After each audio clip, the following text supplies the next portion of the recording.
Hello बच्चों, नमस्कार। कैसे हैं आप सभी? सर हम बहुत बढ़िया है। अभी तैयारी तो अब मतलब एंड हो गई है, सब कुछ खत्म हो गया है। लास्ट चैप्टर है प्रोबेबिलिटी, प्रायिकता, तो इसको भी हम निपटा लेते हैं, इसको भी खत्म कर लेते हैं और फिर आप मतलब आपको और मुझे ऐसी उम्मीद है कि आप अच्छे अंकों से उत्तीर्ण होंगे, है ना। चलिए शुरू करते हैं। प्रायिकता, लास्ट लेक्चर। मेरा नाम नीरज झा। सबसे पहली चीज क्या है वो देख लेते हैं यार। ठीक, वो लिखा हुआ है कि कंडीशनल प्रोबेबिलिटी। कंडीशनल प्रोबेबिलिटी का मतलब कि एक्चुअली क्या है, किसी प्रतिबंध में, किसी कंडीशन के हिसाब से आपको प्रायिकता निकालनी है। अब बच्चा बोलता है कि सर ये कंडीशन कैसे निकालेंगे और कैसे कंडीशन ज्ञात करेंगे, क्या है क्या नहीं है, वो सारी चीजें आप बताइए। बताते हैं। अब देखो, बहुत आराम से सुनना। जैसे मान लो मैंने एक, अच्छा सबसे पहले तो ये बताओ कि यार मान लो एक आपने सिक्का उछाला, या मान लो डाई रोल किया, एक पासे को एक पासे को लुढ़का दिया आपने। ठीक है, लुढ़का दिया है ना। बच्चा कहेगा सर पासा लुढ़का दिया। हाँ लुढ़का दिया यार, ठीक है, मतलब आपने डोल दिया पासे को, बोले जाओ। ठीक है, अब ये आपका एक इवेंट हुआ ई, है ना। इसको हम ई से नाम दे देते हैं, इसका नाम दे देते हैं ई से। अब हमने एक इवेंट ए लिया कि पासे पर 1,2 आए, या ऐसा देख लो, पासे पर एक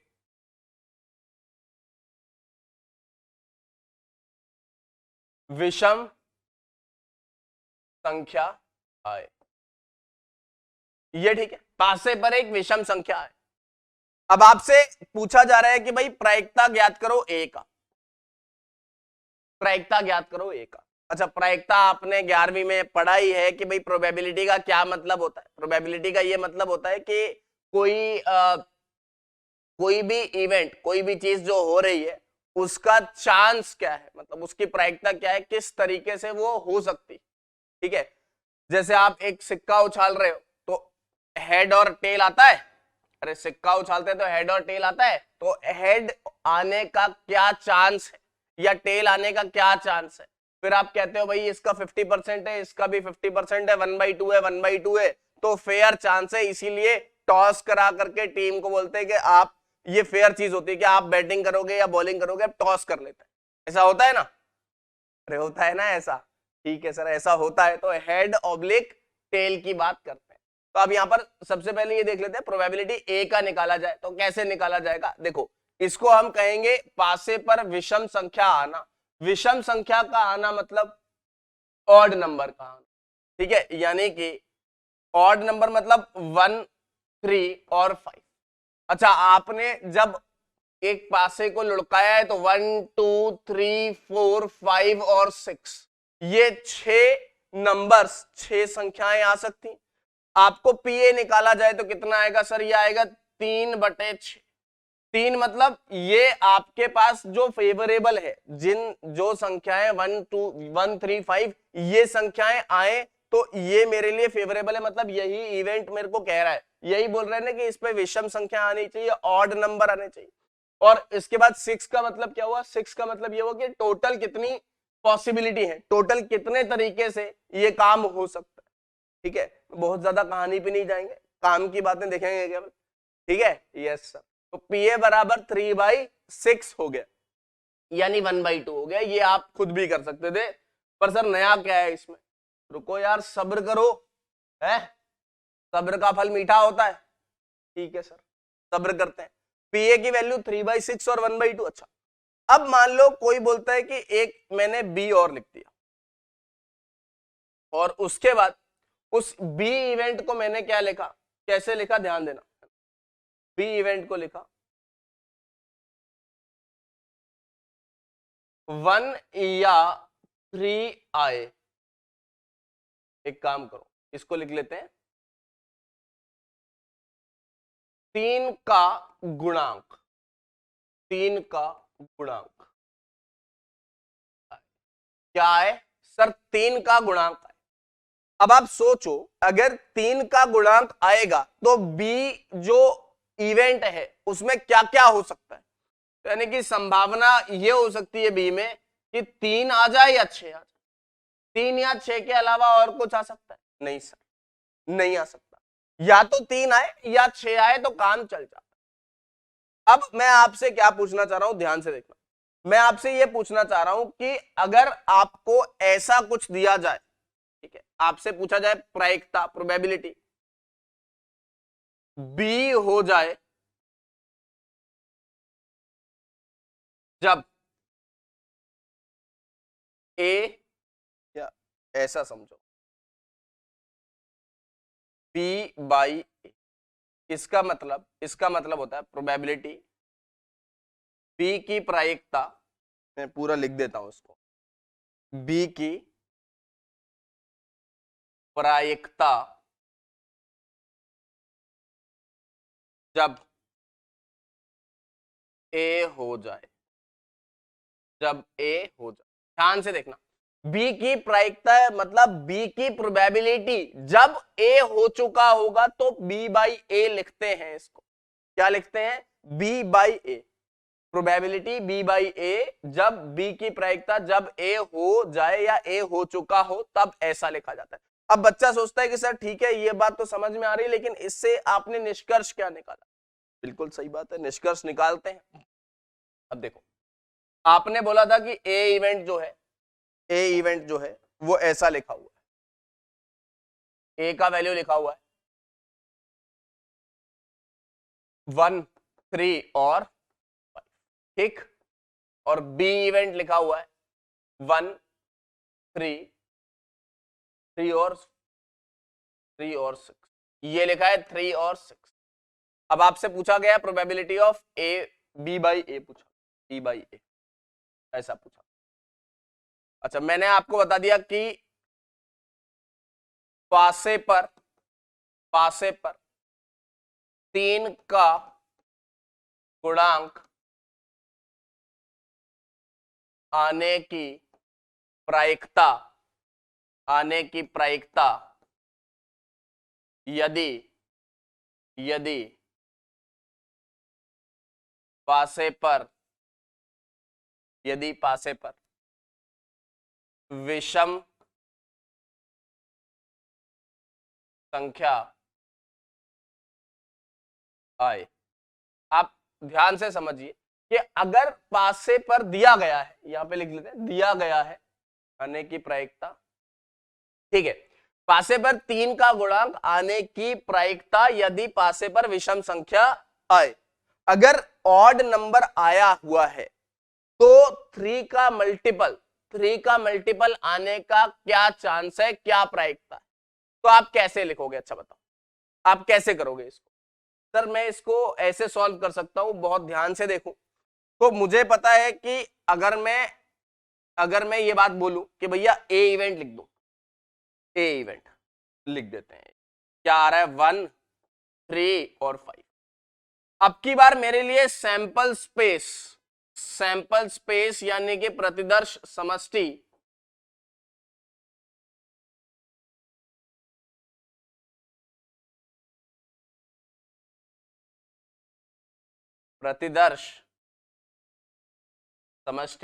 यानी कि मेरे लिए जो प्रतिदर्श समष्टि है, सैंपल स्पेस है, वो ये कोई इवेंट हो चुका होगा, मतलब अगर आपके पास डाई पर ऑड नंबर आ चुका होगा तो फिर उसके बाद 3 या 6 आने का क्या चांस है, सिर्फ ये कहानी है बस। तो मतलब इतनी देर से जो बातें मैंने आपको बोली ना, उसमें सिर्फ एक ही जानकारी महत्वपूर्ण है कि भैया अगर ये चीज हो चुकी होगी, अब इसमें अपने पास बी इवेंट कब हो पाएगा? जब या तो 3 आ जाए या 6 हो जाए।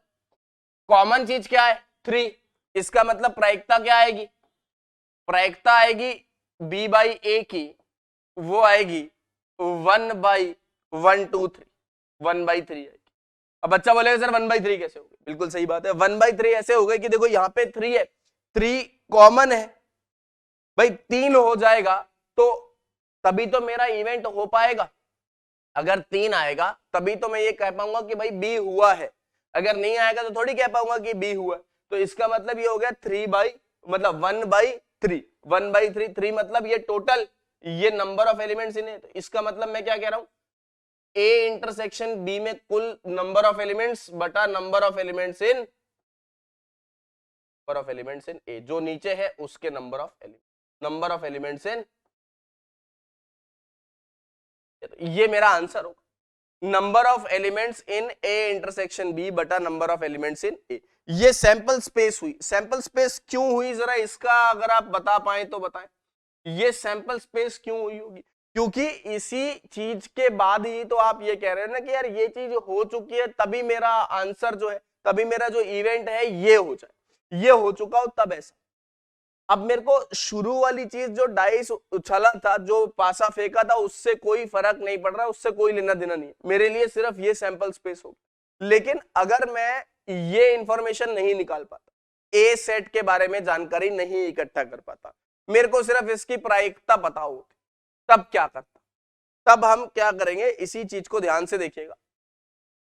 Probability of B by A बराबर number of elements A intersection B divided by number of elements in A. इसका मतलब मैं इसको अगर ऐसा लिखूं, A intersection B divided by number of elements in sample space बटा एन ऑफ ए बटा एन ऑफ एस, यानी कि मुझे जो आंसर मिलता है वो मिलता है probability of A intersection B divided by probability of A is equal to probability of B by A. ये कंडीशनल प्रोबेबिलिटी होती है। क्या होती है? प्रतिबंधित प्रायिकता, कंडीशनल प्रोबेबिलिटी।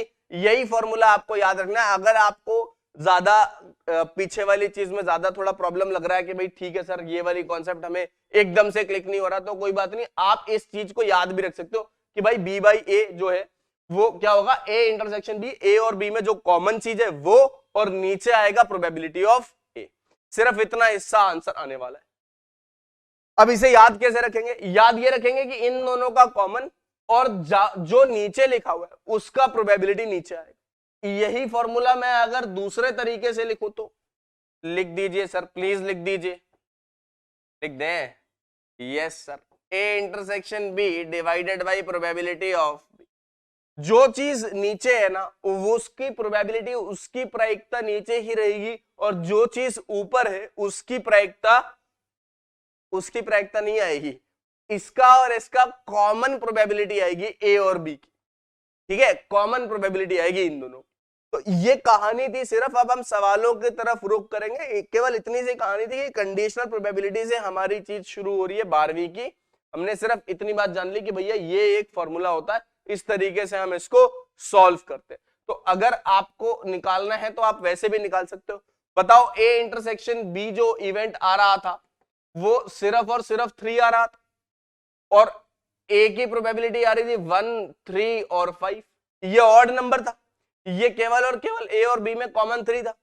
अब अगर मैं probability of A by B by A निकालूं तो क्या आप बता सकते हो? इसकी प्रायिकता 1/6, इसकी प्रायिकता 1/2, यानी कि 2/6 मतलब 1/3 आंसर आता। ठीक है, ये ऐसे किया जा सकता है। अब सवालों के साथ चालू करते हैं यार, थोड़ा सा तुम्हें अब और आइडिया होगा, अब तुम कंफर्टेबल हो जाओगे इसके साथ में, दोस्ती हो जाएगी। अरे हो जाएगी ना सर, हो जाएगी सर, कोई दिक्कत नहीं है।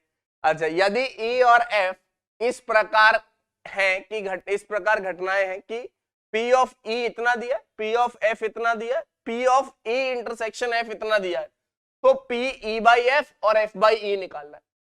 अब आप ध्यान से देखो, आपको मैंने बोला था कि अगर आप इवेंट्स नहीं निकाल पाओ, कि भाई आपने ई नहीं निकाल पाए, एफ नहीं निकाल पाए, लेकिन अगर उनकी प्रायिकताएं दी हुई है तो क्या चीज याद होनी चाहिए? ये याद होना चाहिए कि ई बाई एफ लिखते हैं, ई की प्रायिकता जब एफ हो चुका हो, ई की प्रायिकता जब एफ हो चुका हो वो क्या है, और यहाँ पे एफ की प्रायिकता जब ई हो चुका है तब क्या है। समझ रहे मेरी बात सर? एकदम समझ रहे? जान दो सर, आगे जान दो। ठीक है भाई, जान देते हैं। तो probability of E by F यदि मुझे निकालना है तो इसको मैं फॉर्मूला लिख दूंगा, ई intersection F divided by probability of F. ठीक है, कोई दिक्कत सर? कोई भी समस्या नहीं है। एफ बाई ई क्या होगा? एफ बाई ई होगा E intersection F divided by probability of E. कोई डाउट? कोई भी डाउट नहीं है सर, एकदम जान दो आगे। ओके, ठीक है भाई, जान देते हैं आगे। ये है 0.6, अरे ये कैसे 0.6 है? अच्छा, ई इंटरसेक्शन एफ की प्रोबेबिलिटी कितनी है? 0.2 है।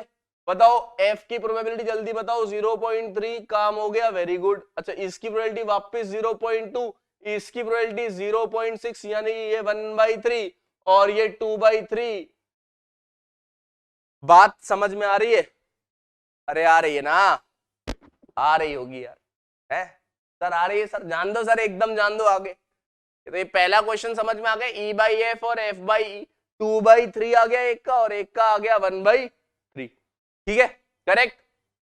यस सर, बिल्कुल सही है। आगे बढ़ते हैं। ए बाई बी ज्ञात करना है जब प्रोबेबिलिटी बी दिया हुआ है, ए इंटरसेक्शन बी दिया हुआ। अच्छा, तो बहुत अच्छी बात है यार। इसमें तो कुछ करना ही नहीं है, आपको सीधा सीधा फॉर्मूला लिखना है।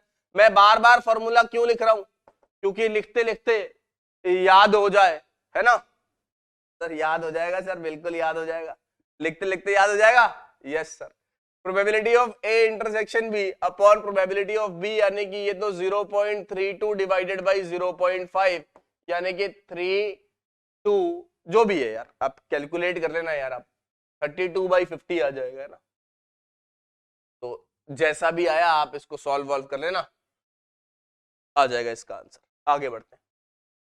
अब ध्यान से देखना, एक न्याय पासे को उछाला गया। व्हाट इज न्याय? ये इसका क्या मतलब है न्याय पासे?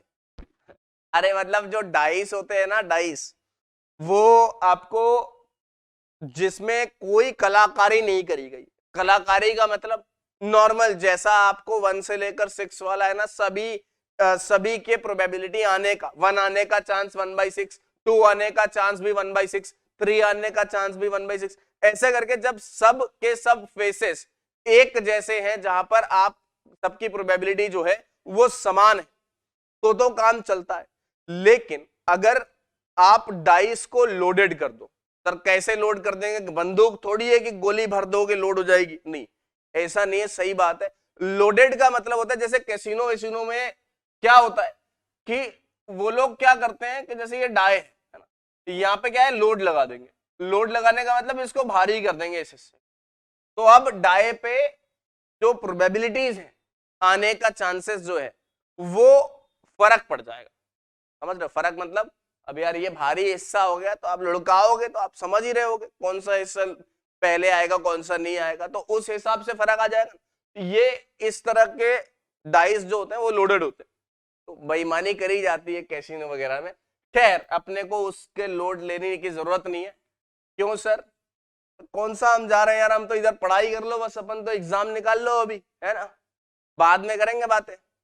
बहुत बातें करते हो यार। देखो इधर एक न्याय पासे के को उछाला गया, ठीक है भाई, घटनाएं ये एफ है और जी है, इसके लिए निम्नलिखित ज्ञात करना है। तो सबसे पहले बोलते हैं ई बाई एफ और एफ बाई, चलो भैया ज्ञात कर लेते हैं, पहला वाला पार्ट कर लेते हैं। ई एफ और जी, तो आपको निकालना है प्रोबेबिलिटी ई बाई एफ। मैं एक ही पार्ट करूंगा, दूसरा पार्ट आप खुद करेंगे। क्यों सर? यार मतलब समझदार है ना आप सभी? हैं सर? बिल्कुल है। कोई शक?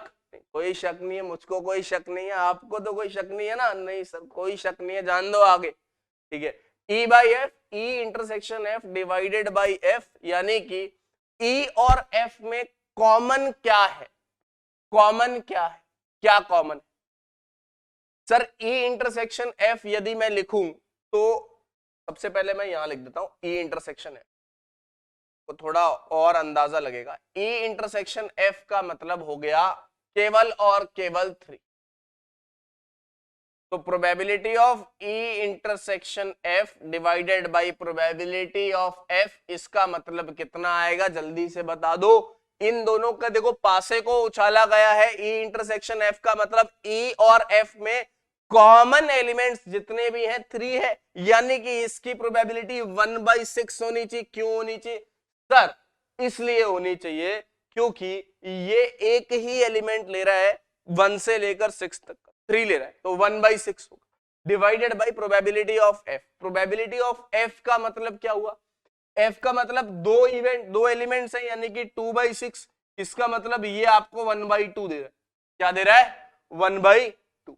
E बाई एफ का मतलब जब F हो जाए तो E होने का चांसेस कितना है वही पूछा है। क्या पूछा है? जब F हो जाए तो E होने का क्या चांस है वही पूछा है। इसका मतलब 1/2 आ रहा। आप वैसे भी देखो ना यार कि इसमें अगर 3 हो जाए तो E हो जाए और 2 हो जाए तो फिर E नहीं होगा, तो 1/2 तो वैसे भी आ रहा है। समझे? समझ गए सर? समझ गए सर? सब समझ गए? बिल्कुल ठीक है, बहुत बढ़िया, वेरी गुड। ये दूसरा पार्ट आपके हवाले वतन साथियों। देखो इधर probability of E by G, ये क्या करे भाई? Probability of E by G and G by E. E और G कहां है सर? E और G तो है ना, ये रहा E और G। ये भी आप खुद कर सकते हैं, और चलो मैं कर देता हूं, मैं ये वाला पार्ट कर देता हूं। Probability of E, second part, probability of E by G जो है उसके लिए क्या करें? उसके लिए हम ऐसा लिख सकते हैं प्रायिकता E इंटरसेक्शन G बटा प्रायिकता G की। इसका मतलब E इंटरसेक्शन G की बात करें तो E और G में कॉमन क्या है बताओ? E इंटरसेक्शन G में कॉमन क्या क्या हिस्सा है? 1 3 5 और 2 3 4 5, यानी कि 3 और 5 जो है वो कॉमन है। इसका मतलब इसके लिए ये 2/6 आएगा। और G के लिए कितना आएगा जल्दी बताओ सर? G के लिए 1 2 3 4 5, 4 5 नहीं 4/6, यानी कि 2/4, यानी कि 1/2 इसके लिए भी आ गया। अरे E बाई जी के लिए भी 1/2 आ रहा है। आप कैलकुलेट कर लेंगे ना बेटा, 1 3 5 2 3 और यहाँ पे 2 3 4 5, ठीक है ना? आ रहा है समझ में सर? आ रहा है सर, बिल्कुल आ रहा है। तो यहां तक तो हमने काम बना लिया कि E बाई जी जो है वो निकाल लिया, E इंटरसेक्शन। अच्छा अब इसमें क्या करेंगे यार? ये तीसरे पार्ट में क्या करेंगे? चलो इस पेज को पहले थोड़ा सा अच्छा किया जाए, उसके बाद तीसरे पार्ट में किया जाए। तीसरे पार्ट में क्या करेंगे? क्या पता सर क्या करेंगे, आप बताओ। यार मैं बताता हूं, पहले देख तो लो सवाल में पूछा क्या है। क्या आप ये देख सकते हैं क्या पूछा है सवाल में? यस सर, बिल्कुल सही बात है, देख लेते हैं। पूछा है E यूनियन F बटा G, ऐसा पूछा। क्या करना उचित रहेगा? अच्छा बताओ क्या करना उचित रहेगा? सर हमने तो यही पढ़ा है कि सर ऊपर वाले का इंटरसेक्शन लेंगे नीचे वाले के साथ और नीचे वाले की प्रायिकता। मतलब यार ये तो ठीक है, तुमने पढ़ा है, बिल्कुल सही बात है, तुम सोच सही रहे हो, लेकिन इसके आगे क्या होगा? क्योंकि ये तो यूनियन लिखा है दो इवेंट का, फिर फंस रहे हो आप, क्या करें? क्योंकि मैं बताता हूं, देखो ध्यान से देखो, E यूनियन F जो है, मैंने मान लिया कोई K इवेंट मान लिया, K बराबर E यूनियन F ऐसा मान लिया, चलेगा क्या? अच्छा E यूनियन F को आप लिख दीजिए, E और F का यूनियन। यूनियन समझते हो? अरे संघ, जोड़, योग, क्या आएगा इन दोनों का? E और F का, दोनों को जब आप जोड़ोगे तो 1 आएगा, 2 आएगा, 3 आएगा और 5 आएगा। 1 आएगा, 2 आएगा, 3 आएगा और 5 आएगा। सर 3 तो 2 दफे, मैं गधा हो क्या एकदम यार? 3 2 बार है लेकिन जोड़ेंगे तो एक ही बार ना, क्यों? अरे यूनियन लेना है वाला, यूनियन लेना है, जोड़ेंगे तो एक ही बार ना यार। यस सर, ठीक है सर, समझ गए सर। थोड़ा सा मतलब ठीक है, कभी कभी हो जाता है, अच्छी बात है, बड़े बड़े शहरों में छोटी छोटी बातें होती रहती है। E और F 1 3 5 2 3, यानी कि ये वाली वैल्यू 3 आ गई, 2 भी आ गया, अच्छा 5 भी आ गया और 1 भी आ गया। ये मैंने कोई K मान लिया। मुझे निकालनी है प्रोबेबिलिटी K बाई जी। क्या निकालना है? K बाई जी की प्रोबेबिलिटी निकालनी है, प्रायिकता K बाई जी। कैसे निकालेंगे, कैसे ज्ञात करेंगे, क्या करना है? सर अब कुछ करना ही नहीं, अब तो आप छोड़ दो, हमारे हवाले कर दो, पक्का? यस सर, अब तो कुछ भी नहीं है, अब तो बस इसको ऐसा लिखना, प्रोबेबिलिटी के इंटरसेक्शन जी बटा प्रोबेबिलिटी ऑफ जी। अच्छा आप बताइए के इंटरसेक्शन जी कितना हुआ के और जी में? अच्छा इंटरसेक्शन लेना आता है ना तुम लोगों को? अरे यार, यार सेट थ्योरी तो सभी को आती है यार, कितना आसान है सेट। ये कॉमन एलिमेंट, इंटरसेक्शन का मतलब होता है जैसे ऐसे लगती ना मुंडी, तो उसको कहते हैं इंटरसेक्शन, उभयनिष्ठ एलिमेंट, कॉमन एलिमेंट। यार मतलब अगर किसी को नहीं आता हो ना तो भाई पता लगे वो बोल रहा हो सर इंटरसेक्शन यूनियन क्या होता है, इसका मतलब होता है इंटरसेक्शन, ठीक है, और इसका मतलब होता है यूनियन। यानी कि ये हो जाता है, इसमें कॉमन एलिमेंट आता है। कॉमन मतलब जो दोनों में, जो दोनों में, जो दोनों में, ठीक है। और इसमें क्या होगा, कॉमन वाला एक बार, कॉमन वाला एक बार। सर एक बार से याद आया आपकी बार, कुछ नहीं यार चुपचाप इधर देखो, एक बार कॉमन वाला एक बार, ठीक है। और बाकी, बाकी बचे हुए सब। अब तुम्हें ये भाषा तो समझ आ रही होगी, लेकिन ये नहीं समझ में आ रहा होगा सर ये इसका मतलब क्या हुआ। कोई बात नहीं यार, समझाते हैं तुम्हें, है ना। कॉमन वाला एक बार, बाकी जैसे मान लो मैंने एक अभी आपको थोड़ी देर पहले एक क्वेश्चन दिया, चलो मैं एक नया एग्जांपल लेता हूँ, 1 2 3 4 और 5 है। भाई जिसको नहीं आता उसके लिए मैं बता दे रहा हूँ, जल्दी से सीख लो। 1 2 3 4 5 और बी जो है वो है 2 और 3 और 6 और 7 है मान लो। तो जब आप ए और बी का इंटरसेक्शन लिखेंगे, कॉमन हिस्सा लिखेंगे, दोनों में कॉमन क्या चीज है, जब आप ऐसा लिखेंगे तो कॉमन आपको 2 और 3 ही दिखेगी। सर बिल्कुल सही बात है, एकदम सही बात है। अच्छा, जब आप यूनियन लिखेंगे ना, ध्यान से देखिएगा, यूनियन दोनों का कॉमन हिस्सा एक बार लिखना है, कॉमन हिस्सा एक बार लिखना है यूनियन में, समझ रहे हो। सर समझ रहे हैं सर, जान दो एकदम जान दो, 2 और 3 और 1 6 4 5 7, 1 4 5 1 4 5 6 और 7, कॉमन हिस्से को एक बार लिख दो, कॉमन हिस्से को एक बार लिख दो, बाकी वाले हिस्सों को ऐसे ही का ऐसे ही छाप दो। क्या मेरी बात समझ में आ रही है? अरे आ रही होगी ना आप समझ में। हाँ सर अब आ रही है सर, अब ठीक है, आप जान दो सर आगे। चलो ए इंटरसेक्शन बी की बात हमें समझ में आ गई, ए यूनियन बी की बात समझ में आ गई, तो यूनियन इंटरसेक्शन मैंने आपको समझा दिया। हो सकता है यार किसी को दिक्कत हो तो इसलिए ऐसा। अच्छा अब के एंड जी, के इंटरसेक्शन जी की बात करें तो क्या होगा, के वाली वैल्यू ये रही और जी वाली वैल्यू क्या है 2 3 4 5। के और जी में कॉमन बोलो, जल्दी से बोलो, जल्दी से फटाफट बोलो, के इंटरसेक्शन जी की वैल्यू कितनी आएगी, के ये रहा, जी ये रहा, 3 4 3 और 5 और 2 भी है। अच्छा सर ये आ जाएगा 2 3 और 5।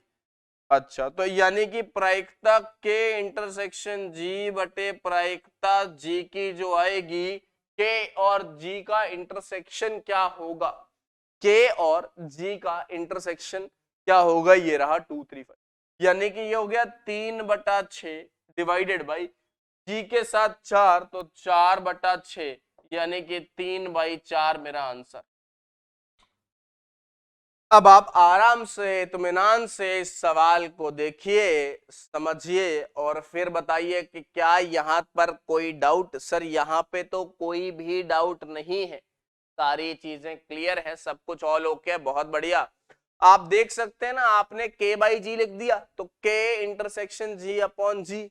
अब के मतलब ई यूनियन एफ, ई और एफ का यूनियन लिया तो आपको मिल गया 1 2 3 5, तो 2 3 5 कॉमन मिल गया, 3/4 आंसर आ गया। इसी तरीके से क्या आप दूसरा वाला काम कर सकते हैं, ये वाला काम, क्या आप इसको सॉल्व कर सकते हैं? सर बिल्कुल कर सकते हैं, जान दो सर, छोड़ दो आप तो बस छोड़ दें, है? अरे हाँ सर कोई दिक्कत नहीं है, ई वाला आसान दिख रहा है। अरे यार एकदम, अब तो कुछ करना ही नहीं, इन दोनों में कॉमन क्या है? सर कुछ नहीं है, ई और एफ कॉमन है, और ई और एफ में 3 कॉमन, केवल और केवल 3 कॉमन, 3 आएगा, इस इधर पे 3 आएगा, और फिर इसके साथ जी का भी इंटरसेक्शन ले, हो जाएगा काम। अब ठीक है सर, अब ठीक है सर, चलो कर भी देते हैं, ये वाला भी कर देते हैं, ये भी समझा देता हूँ। जैसे मान लो आपने दूसरा वाला पार्ट किया, फटाफट जल्दी से देख लो, क्विकली एकदम जल्दी से। सर जल्दी से ही बता दो सर, देख लो अगर मैंने ये वाली बात करी तो ई और एफ को इंटरसेक्शन को मान लो कोई पी मान लिया, मान लो कुछ और मान लेते हैं, एम मान लेते हैं, कोई इवेंट एम मान लेते हैं, तो इसको क्या लिखेंगे, ई इंटरसेक्शन है, ई और एफ में कॉमन क्या है सर 3 है, पक्की बात है ना। तो इसका मतलब प्रोबेबिलिटी ऑफ एम बटा जी का मान कितना आएगा, ये एम है अगर, तो एम बटा जी का मान कितना आएगा, probability of M intersection G divided by probability of G. काम खत्म हो गया। जल्दी बताओ एम और जी में कॉमन क्या है? सर एम और जी में कॉमन जो है वो केवल और केवल 3 है। ये 1/6 हो गया डिवाइडेड बाय ये जी का प्रोबेबिलिटी 4/6 यानी कि 1/4 मेरा आंसर है। क्या अब आपको कोई समस्या रह जाएगी? सर कोई समस्या नहीं रह जाएगी। अब तो ठीक है। देखो यार, जब समस्या बुलाओगे तो आएगी, जब बुलाई भी नहीं करोगे तो कहां से आएगी? यस सर, ठीक है सर, पक्की बात है। जान दे, जान दो सर, एकदम जान दो आगे। ओके, ये पढ़ा दिया आपको, ये समझा दिया। एक और क्वेश्चन इसके ऊपर, उसके बाद हम कंडीशनल प्रोबेबिलिटी के बाद मल्टीप्लिकेशन थ्योरम और इंडिपेंडेंट इवेंट पे चलेंगे। इंडिपेंडेंट मतलब स्वतंत्र जो इवेंट है, स्वतंत्र इवेंट्स के ऊपर चलने वाले। मान ले कि जन्म लेने वाले बच्चे का लड़का या लड़की होना समसंभाव्य है। समसंभाव्य मतलब समझते हो? Equi probable. अब वो लड़का लड़की भी हो सकता है, मतलब जो बच्चा हुआ फैमिली में वो लड़की भी हो सकता है और लड़का भी हो सकता है। दोनों की प्रोबेबिलिटी समान है, मतलब 1/2 से लड़का भी हो सकता है और 1/2 से लड़की भी हो सकती है, ऐसा बोला है। समसंभावी का मतलब होता है इक्वी प्रोबेबल। अगर 3 चीजें इक्वी प्रोबेबल होंगी तो उसका आंसर, तो आपके पास 3 चीजें, मान लो ये ए है, ये बी है और ये सी, ये 3 चीजें क्या है? समसंभावी। समसंभावी तो हर एक की प्रायिकता कितनी हो जाएगी? यानी कि पी ए बराबर पी बी बराबर, तो अब ये 3 इवेंट है, 3 ऐसे इवेंट जो म्यूचुअली एक्सक्लूसिव। अब सर ये कौन सी नई टर्म ले आए? अभी आपको क्वेश्चन के साथ भी मैं समझा दूंगा। फिलहाल के लिए आप ये याद रखें कि पी ए पी बी और पी सी ऐसा लिखा हुआ है। अच्छा पी ए तो अगर ये समसंभावी है तो आप याद रखें कि P A plus P B, ठीक है, प्लस पी सी, ये 1 होता है। ये तो आपको पता है ना कि किसी भी सैंपल स्पेस में, किसी भी सैंपल स्पेस में अगर 3 इवेंट हुए या एबीसी हो, कोई भी ऐसे इवेंट हुए और वो समसंभावी है। जैसे आपने एक डाई रोल किया ना, डाई आप एक पासा उछालते हो, ना भाई, 1 लिखते हो, फिर 2 लिखते हो, फिर 3 लिखते हो, फिर 4 लिखते हो, फिर 5 लिखते हो, फिर 6 लिखते हो। ये मान लो इवेंट ए है, ये बी है, ये सी है, ये डी है, ये ई है और ये एफ है, और ये सब समसंभावी होते हैं ना, समसंभावी। तो इसका मतलब यदि आप P A plus P B ऐसे करते करते प्लस पी एफ तक जोड़ोगे तो वो आता है 1। अगर सब बराबर है, मान लो सब x x x x x है, तो 6x का वैल्यू 1 आता है, यानी कि x का वैल्यू 1/6 आता है, ऐसे याद, ठीक है। अगर कभी समसंभावी आता है तो इस प्रकार से याद कर। 3 चीजें समसंभावी 1/3, 4 चीजें समसंभावी 1/4, 6 चीजें समसंभावी 1/6, यहां पर 2 चीजें समसंभावी, आंसर 1/2। आगे बढ़ते हैं। यदि किसी परिवार में 2 बच्चे हैं, होने दो भाई, कोई दिक्कत नहीं है, दोनों बच्चों के लड़की होने की सप्रतिबंध प्रायिकता क्या है? सप्रतिबंध मतलब कंडीशनल प्रोबेबिलिटी क्या है दोनों बच्चों के लड़की होने की? यदि यह दिया गया है कि सबसे छोटा बच्चा लड़की है और दूसरा वाला न्यूनतम एक बच्चा लड़की है, तो आप सैंपल स्पेस लिख सकते हैं। सर बिल्कुल लिख सकते हैं। प्रतिदर्श समष्टि लिख सकते हैं, बिल्कुल लिख सकते हैं। सैंपल स्पेस तो आप सभी जानते होंगे सर, बिल्कुल जानते हैं। सैंपल स्पेस हम लिख सकते हैं। क्या क्या होगा भाई? अच्छा देखो, सबसे पहले लड़का लड़का, दोनों लड़के हो जाए, अच्छी बात। पहला लड़का हो जाए, दूसरी लड़की हो जाए, चलेगा? बिल्कुल चलेगा सर। फिर अगर पहली लड़की हो जाए और दूसरा लड़का हो जाए तो चलेगा? पहली लड़की हो जाए और दूसरी भी लड़की हो जाए तो चलेगा? भाई यही तो होगा ना यार। बच्चा बोलेगा सर या तो लड़का लड़की है, या 2 लड़के, या 2 लड़की, या 1 लड़का 1 लड़की। अबे गधा हो एकदम यार। एक लड़की जो है वो पहले हुई है या बाद में हुई है, इससे फर्क पड़ता है ना भाई। अरे यार, लड़का और लड़की, जैसे ये छोटी लड़की, ये छोटा वाला लड़का है, बड़ा वाला लड़की, छोटी वाली लड़की है, बड़ा वाला लड़का है, फर्क पड़ता है ना?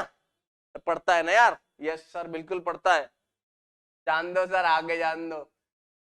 यह दिया गया है कि सबसे छोटा बच्चा लड़की है और न्यूनतम एक बच्चा लड़की है, अब देखो, आपको फर्स्ट पार्ट में प्रोबेबिलिटी किसकी निकालनी है? दो बच्चों के लड़की होने की सप्रतिबंधित प्रायिकता। तो सबसे पहले मैंने मान लिया एक इवेंट ई ले लिया कि दोनों बच्चे लड़की हैं, दोनों बच्चे लड़की है, दोनों बच्चे लड़की, ये निकालना है। और आपने एक इवेंट एफ ले लिया कि सबसे छोटा बच्चा लड़की, सबसे छोटा बच्चा लड़की है, सबसे छोटा बच्चा लड़की होन दो, सब लड़की होन दो, सबसे छोटा बच्चा लड़की हो गया। तो आपने लिखा probability of E by F निकालना है। आप समझ रहे मेरी बात? आपको ई बाई एफ निकालना है, ये दिया हुआ है और ये निकालना है। तो इसका मतलब आपसे क्या कहना चाह रहा है? आपसे कहना चाह रहा है probability of E intersection F बटे प्रोबेबिलिटी ऑफ एफ। यानी कि अगर मैं ई इंटरसेक्शन एफ की बात करूं, दोनों इवेंट का इंटरसेक्शन ले लूं, तो सबसे पहले आप ई लिख दो। दोनों बच्चे लड़कियां होंगी तो क्या होगा भाई? पहली लड़की दूसरी भी लड़की। अब छोटी वाली लड़की है बड़ी वाली लड़की, इससे फर्क ही नहीं पड़ता। अब यार एकदम गधा हो क्या यार? अगर दोनों लड़कियां हैं तो पहली लड़की है छोटी लड़की, दोनों ही लड़कियां हैं, पहली बड़ी छोटी से क्या मतलब? ठीक है, फिर सबसे छोटा बच्चा लड़की, सबसे छोटा बच्चा लड़की है, वो यहाँ पे आए, यहाँ पे आए। भाई दो ही बच्चे हैं ना परिवार में, यदि किसी परिवार में दो बच्चे, सबसे छोटा बच्चा लड़की है तो या तो ऐसा होगा या ऐसा होगा। यानी कि इसके लिए अपने पास है G1 B2 या फिर G1 G2। अब आपको निकालना है probability of E intersection F. दोनों में कॉमन क्या है? इसमें और इसमें कॉमन क्या है? अब आप बताओ ई इंटरसेक्शन एफ क्या है? सर वो है G1 G2, ये कॉमन है। तो बताओ इसकी प्रायिकता बताओ। 4 एलिमेंट है सैंपल स्पेस। गधा हो क्या यार? नहीं सर एकदम गधा नहीं। यानी कि 1/4 डिवाइडेड बाई 1/4 डिवाइडेड बाई यहां पर 2/4, इसका मतलब आंसर आएगा 1/2। ये मेरा आंसर हो, ये मेरा आंसर। अच्छा इसका दूसरा पार्ट आप अब खुद कर सकते हैं क्या? न्यूनतम एक बच्चा लड़की हो, मैं कर ही देता हूं, चलो। न्यूनतम एक बच्चा लड़की हो, ये कैसे करेंगे? न्यूनतम एक बच्चा लड़की हो, ये कैसे किया जाए बताइए? न्यूनतम एक बच्चा लड़की हो मतलब अब छोटी वाली लड़की हो या बड़ी वाली लड़की हो, ठीक है, छोटी वाली लड़की हो या बड़ी वाली लड़की हो, उससे फर्क नहीं पड़ता, पर एक लड़की होनी जरूरी है। क्या समझे सर? समझ गए सर? बहुत कुछ समझे, बहुत कुछ समझे। यस सर, एक बच्ची लड़की होनी जरूरी है। ठीक है भैया, एक लड़की होनी चाहिए। यह मान लिया मैंने, इस इवेंट को मैंने मान लिया, सेकंड पार्ट है ना ये, इस इवेंट को मैंने मान लिया। ई के बाद एफ था ना, जी एच, एच मान लो, चलो इसको हम मान लेते हैं एच। डी उधर दिया हुआ है तो एच मान, एच बोले तो न्यूनतम एक बच्चा, न्यूनतम न्यूनतम एक बच्चा लड़की है। क्या है सर? एक बच्चा लड़की, न्यूनतम एक बच्चा लड़की है, न्यूनतम एक बच्चा लड़की, ठीक है, न्यूनतम एक बच्चा लड़की है। इसका मतलब आप H के बारे में क्या कहना चाह रहे हैं? H की जो इंफॉर्मेशन है, एक बच्चा लड़की है तो B1 G2, G1 B2 या फिर G1 G2। कोई दिक्कत? सर कोई दिक्कत नहीं है, कोई समस्या नहीं। अब आपसे बोला गया है कि प्रोबेबिलिटी E बाई H निकालिए फटाफट। E बाई H यानी कि probability of E intersection H बटा प्रोबेबिलिटी ऑफ H। अब आप बहुत ध्यान से देखेंगे तो आंसर आ जाएगा। आप बताइए E इंटरसेक्शन H क्या होगा? दोनों बच्चे लड़की हो, ठीक है भाई, दोनों बच्चे लड़की हो तो G1 G2 एक ही आएगा, कॉमन एक ही आएगा, G1 G2।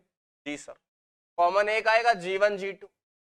यानी कि इसकी प्रायिकता 1/4 और नीचे वाले की 1 2 3 यानी कि 3/4, मतलब आंसर आएगा 1/3। ये मेरा आंसर आएगा। बोलो हाँ या ना सर। बिल्कुल आ गया, आ गया सर, बिल्कुल सही है।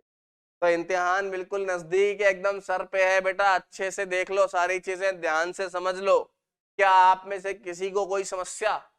तब कोई भी समस्या नहीं है। जब हम बुलाएंगे तब आएगी, बिल्कुल सही बात है। जब तुम बुलाओगे तब आएगी, नहीं बुलाओगे नहीं आएगी। ठीक है, यस सर। कोई दिक्कत?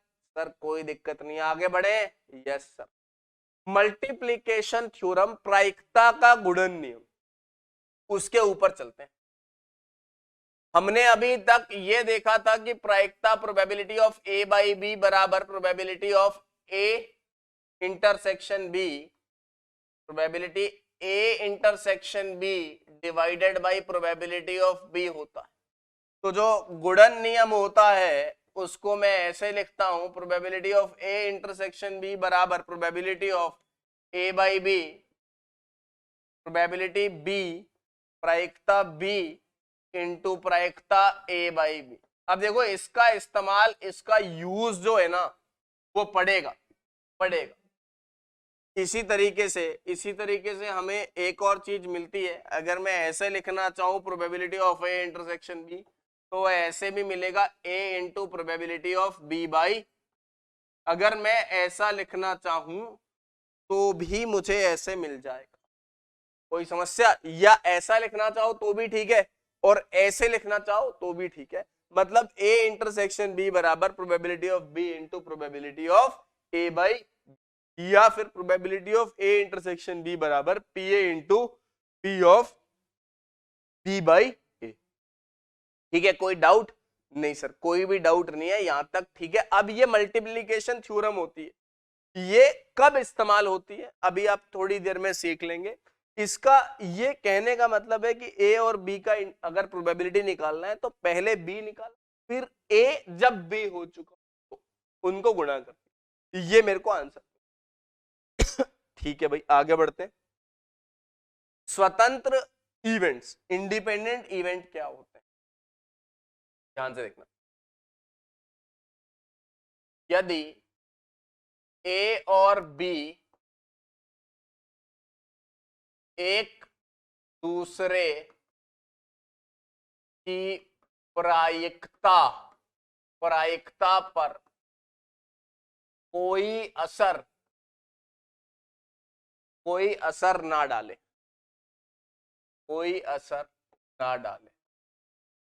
तो वो स्वतंत्र होते। कैसे होते हैं सर? स्वतंत्र होते हैं, इंडिपेंडेंट होते हैं।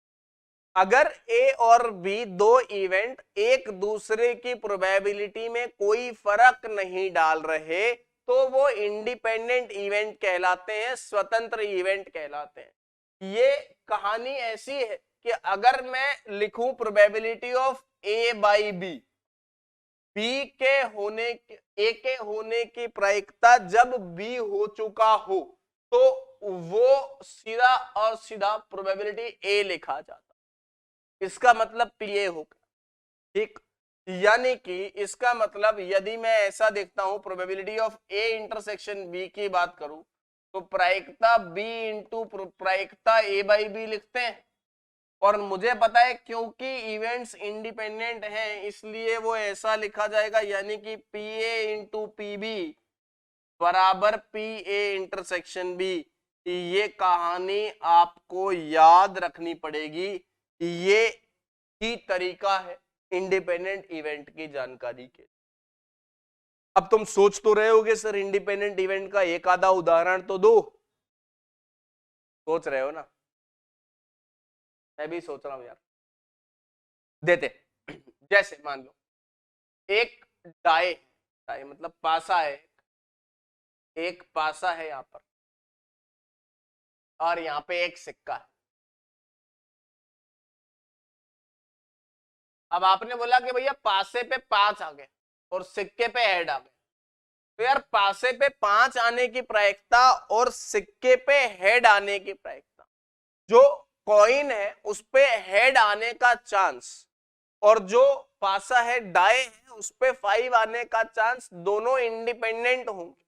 क्यों होंगे? क्योंकि आप पासे को लुढ़काओ, उसको इस बात से कोई फर्क नहीं पड़ रहा कि इस पे हेड आ रहा है कि टेल आ रहा है, मेरे को ये पता है कि भाई मेरे पास क्या आ रहा है।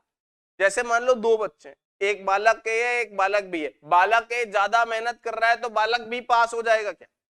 गधा हो क्या यार, ऐसा होता है क्या?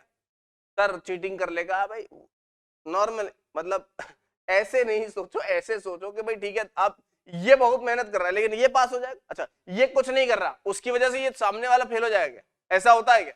नहीं ना, दोनों इंडिपेंडेंटली है ना।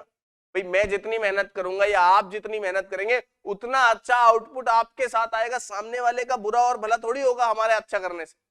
ठीक, ये चीज आप समझिए ना, ये चीज यही है इंडिपेंडेंसी, कि भाई अगर कोई चीज हो रही है तो वो दूसरे से इंडिपेंडेंट है, दूसरा वाला उसकी प्रोबेबिलिटी को, इसकी प्रायिकता को कोई फर्क नहीं डाल पा रहा है, कोई चीज कोई भी दिक्कत नहीं कर रहा है।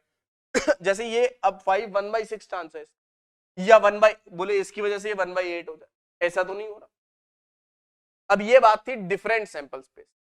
सेम सैंपल स्पेस में आपको ये चीज करनी पड़ेगी। डिफरेंट सैंपल स्पेस में अलग अलग प्रतिदर्श समष्टि की बात करें तो हम ये काम देख सकते हैं, लेकिन सेम सैंपल स्पेस में इंडिपेंडेंट होंगे इवेंट कि नहीं होंगे, उसके लिए हमें ये सूत्र लगाना पड़ेगा, A इंटरसेक्शन B बराबर PA इंटू। चलिए सूत्र से शुरुआत करते हैं फटाफट, जल्दी से देखिए। देखो यार, जितनी दक्षिणा दी जाएगी ना उतनी पूजा करेंगे पंडित आदमी, एकदम सही बात बोलूंगा क्या, कि जितनी दक्षिणा दी जाए, जितने नंबर का सवाल है उतना ही लिखो, ज्यादा नहीं लिखना है, ठीक है। अब देखो प्रोबेबिलिटी ऑफ ए बराबर 3/5, प्रोबेबिलिटी ऑफ बी बराबर 1/5, तो ए तथा बी स्वतंत्र घटनाएं हैं, तो पी ए इंटरसेक्शन बी ज्ञात कीजिए। स्वतंत्र घटनाएं, अच्छा, ए इंटरसेक्शन बी बराबर P A into P B, काम खत्म, यस सर, यानी कि 3/5 इंटू 1/5 यानी कि 3/25 आंसर आ गया, काम हो गया, काम हो गया भैया। इंडिपेंडेंट इवेंट से स्वतंत्र घटनाएं हैं तो ऐसा हो गया, यस सर। अगला, 52 पत्तों की एक गड्डी में से यादृच्छा बिना प्रतिस्थापित किए गए 2 पत्ते निकाले गए हैं, दोनों पत्तों के काले रंग के होने की प्रायिकता। ये मल्टीप्लीकेशन थ्योरम का सवाल है। अब कैसे है दोस्त, तो रहे होगे, कोई बात नहीं, आग जलाता है पानी बुझाता है, झा समझाता है। इधर देखो, 52 पत्तों की एक गड्डी में से यादृच्छा बिना प्रतिस्थापन, मतलब आपने जो पत्ता निकाल दिया ना वो पत्ता दोबारा रखा नहीं है, ध्यान से देखना। यहाँ पे 52 पत्ते, आपने जो भी पत्ता, जो भी पॉइंट बाहर निकाल दिया है, जो भी कार्ड बाहर निकाला है वो पत्ता वापस नहीं रखा है। फिर वो आपसे बोल रहा है कि 2 पत्ते निकाले गए, दोनों पत्तों के काले रंग के होने की प्रायिकता क्या है, दोनों पत्तों के काले रंग के होने। अच्छा, प्रोबेबिलिटी पहली बार में ब्लैक आ जाए, ब्लैक 1, फिर दूसरी बार में भी ब्लैक आए, क्या यही बात है? क्या मैं सही कर रहा हूं? B1 मतलब पहली बार में ब्लैक, पहली बार ब्लैक, काले रंग का कार्ड, और B2 बोले तो सर दूसरी बार ब्लैक। अच्छा, लेकिन क्या ये दोनों इवेंट इंडिपेंडेंट हैं, पहला वाला और दूसरा? बच्चा बोलेगा सर इसको ऐसा लिख दो ना, probability of B1 into probability of B2। अबे गधा क्या, एकदम गलत है ये। क्यों गलत है? क्यों गलत है? क्योंकि आप पहली बार में काला कार्ड निकालते हो या सफेद कार्ड या रेड कार्ड निकालते हो, उसके ऊपर निर्भर करता है कि अगली बार में जब कार्ड निकालोगे तो ब्लैक आएगा या रेड आएगा, उसकी प्रोबेबिलिटी पे फर्क आएगा बेटा। ये इंडिपेंडेंट नहीं है, ये दोनों इवेंट क्या है, इंडिपेंडेंट नहीं है, इसलिए ये गलत है। इसको ऐसे ही लिखे देना, मैं इसको ऐसा लिखूंगा मल्टीप्लीकेशन थ्योरम यूज करने के, B1 इंटू प्रोबेबिलिटी B2/B1। क्या ये सही है? ये मल्टीप्लीकेशन थ्योरम यूज करते थे, ये पहले वाला इंटू B2/B1, मतलब जब पहले वाला ब्लैक आ चुका हो तो ब्लैक आने का क्या चांस है, जब पहले वाला ब्लैक आ चुका हो तो ब्लैक आने का क्या चांस है, ये चीज। तो probability B1 into B2 by B1। बताइए फटाफट प्रोबेबिलिटी ऑफ B1 कितनी है सर? 52 पत्ते हैं, काले होते हैं 26, 26/52। अच्छा, उसके बाद जब पहली बार ब्लैक आ चुका है, पहली बार में ब्लैक आ चुका है, तो अगली बार में काला कार्ड आने का क्या चांस? सर अगली बार में तो ये है 26 नहीं 25, क्योंकि एक कार्ड काला निकाल चुके हो और टोटल बचे कितने कार्ड? 51 बचे सर। क्या यही आंसर होगा? क्या यही आंसर होगा? यही आंसर। क्या आपको मेरी बात समझ में आ रही है? 26/52, क्योंकि 26 पत्ते काले रंग के होते हैं, वो उसमें से एक कार्ड निकाला, और अगर आपने B2/B1 लिखा, इसका मतलब क्या हुआ कि सर ये जो B1 है, पहली बार में ब्लैक आ गया, दूसरी बार में ब्लैक आने का चांस 25/51, क्योंकि एक कार्ड ब्लैक निकाल चुके हो। तो बचे हुए कार्ड 25, 25 में से 51 डिवाइड कर दिया, क्योंकि एक कार्ड आपने कम कर दिया। ठीक है, यस सर। आगे जान दे? यस सर, जान दो सर, एकदम जान दो। अगला सवाल, एक पासे पर 1 2 3 लाल रंग से और 4 5 6 हरे रंग से लिखा हुआ। बहुत बढ़िया, लाल पीला हरा कर रहे हैं, करने दो, कोई दिक्कत नहीं है। लाल रंग से जो है ना, वो लिख दिया 1 2 3, बहुत बढ़िया, लिख दो। हरे रंग से लिख दिया, हरे रंग से लिख दिया, लिखो भैया, लाल पीला हरा करते रहो, 4 5 6, बहुत अच्छी बात। इस पासे को उछाला गया, मान ले ए घटना संख्या सम है और बी घटना संख्या लाल रंग से लिखी गई है, को निरूपित करते हैं, तो क्या ए और बी स्वतंत्र है? अब देखो यार, ये सेम सैंपल स्पेस की बात कर रहे हैं, क्या समझे सर? समझ गए सर, सेम सैंपल स्पेस की बात कर रहे हैं। Yes sir. अब कुछ नहीं, देखते हैं। थोड़ा समय लगता है यार चीजों को, मतलब एकदम से बच्चा बोलता है कि सर अभी के अभी बस तुरंत आ जाए, तो थोड़ा तो वक्त दो यार, है ना? ठीक है, लाल रंग और हरे रंग। पहले प्रोबेबिलिटी ए का निकालते हैं। संख्या सम है, संख्या सम है मतलब 2 4 या 6, 2 4 या 6, तो सम संख्या आएगी, यानी कि 1 3/6 आएगी, 3/6 प्रायिकता आएगी, यानी कि 1/2 आएगी। अगर संख्या क्या है, संख्या लाल रंग से लिखी गई, तो प्रोबेबिलिटी ऑफ बी कितना आएगा? संख्या क्या करी गई है, लाल रंग से लिखी गई है भैया, लाल रंग से लिखी गई है, तो 1 2 3, तो इसके लिए भी 3/6। ठीक है, ये बी घटना है। अब आपसे बोला है कि दोनों इंडिपेंडेंट है या नहीं है, ये चेक करना है। तो सबसे पहले हम probability of A intersection B निकाल। ए इंटरसेक्शन बी का मतलब संख्या सम भी होनी चाहिए, इवन भी होनी चाहिए, और लाल रंग से भी लिखी होनी चाहिए। इवन होनी चाहिए और लाल रंग से लिखी होनी चाहिए, इसका मतलब ये सिर्फ और सिर्फ 2 आएगा। तो मैं अगर ए इंटरसेक्शन बी की बात करूं, तो सिर्फ और सिर्फ 2 आएगा, क्योंकि इवन होनी चाहिए और लाल रंग से लिखी गई होनी। तो इवन है, रेड रंग से लिखी भी गई है, तो यानी कि probability of A intersection B की वैल्यू कितनी आ रही है सर? वो आ रही है 1/1। अब आप देखो probability of A into probability of B निकाल, वो आ रहा है सर 1/2 इंटू 1/2, यानी कि 1/4। इसका मतलब probability of A into probability of B not equal to probability of A intersection, यानी कि ये स्वतंत्र नहीं। क्या नहीं है? स्वतंत्र नहीं है। क्या समझ गए? यस, समझ गए सर, स्वतंत्र नहीं है, ये घटनाएं स्वतंत्र नहीं है, इंडिपेंडेंट नहीं है, क्योंकि ए और बी में इस प्रकार की चीजें। ठीक है, कोई डाउट है? नहीं सर, कोई डाउट नहीं है, यहां तक तो सारी चीजें क्लियर है। अच्छा, आगे बढ़ते हैं, एक और सवाल कर लेते हैं। एक और सवाल कहां गया भाई? हाँ, ये रहा। मान ले ई और एफ दो घटनाएं इस प्रकार हैं कि मतलब P E P F P E intersection F बराबर 1/5, तब क्या ई और एफ स्वतंत्र है? यार ये तो यहीं से वेरीफाई हो जाएगा। E into F, probability of E into probability of F निकाल लो। सर ये 3/5 इंटू 3/10 है, यानी कि 3 3 जा 9/50, 9/50 है ना, 9/50, 9/50 ये आ गया 9/50।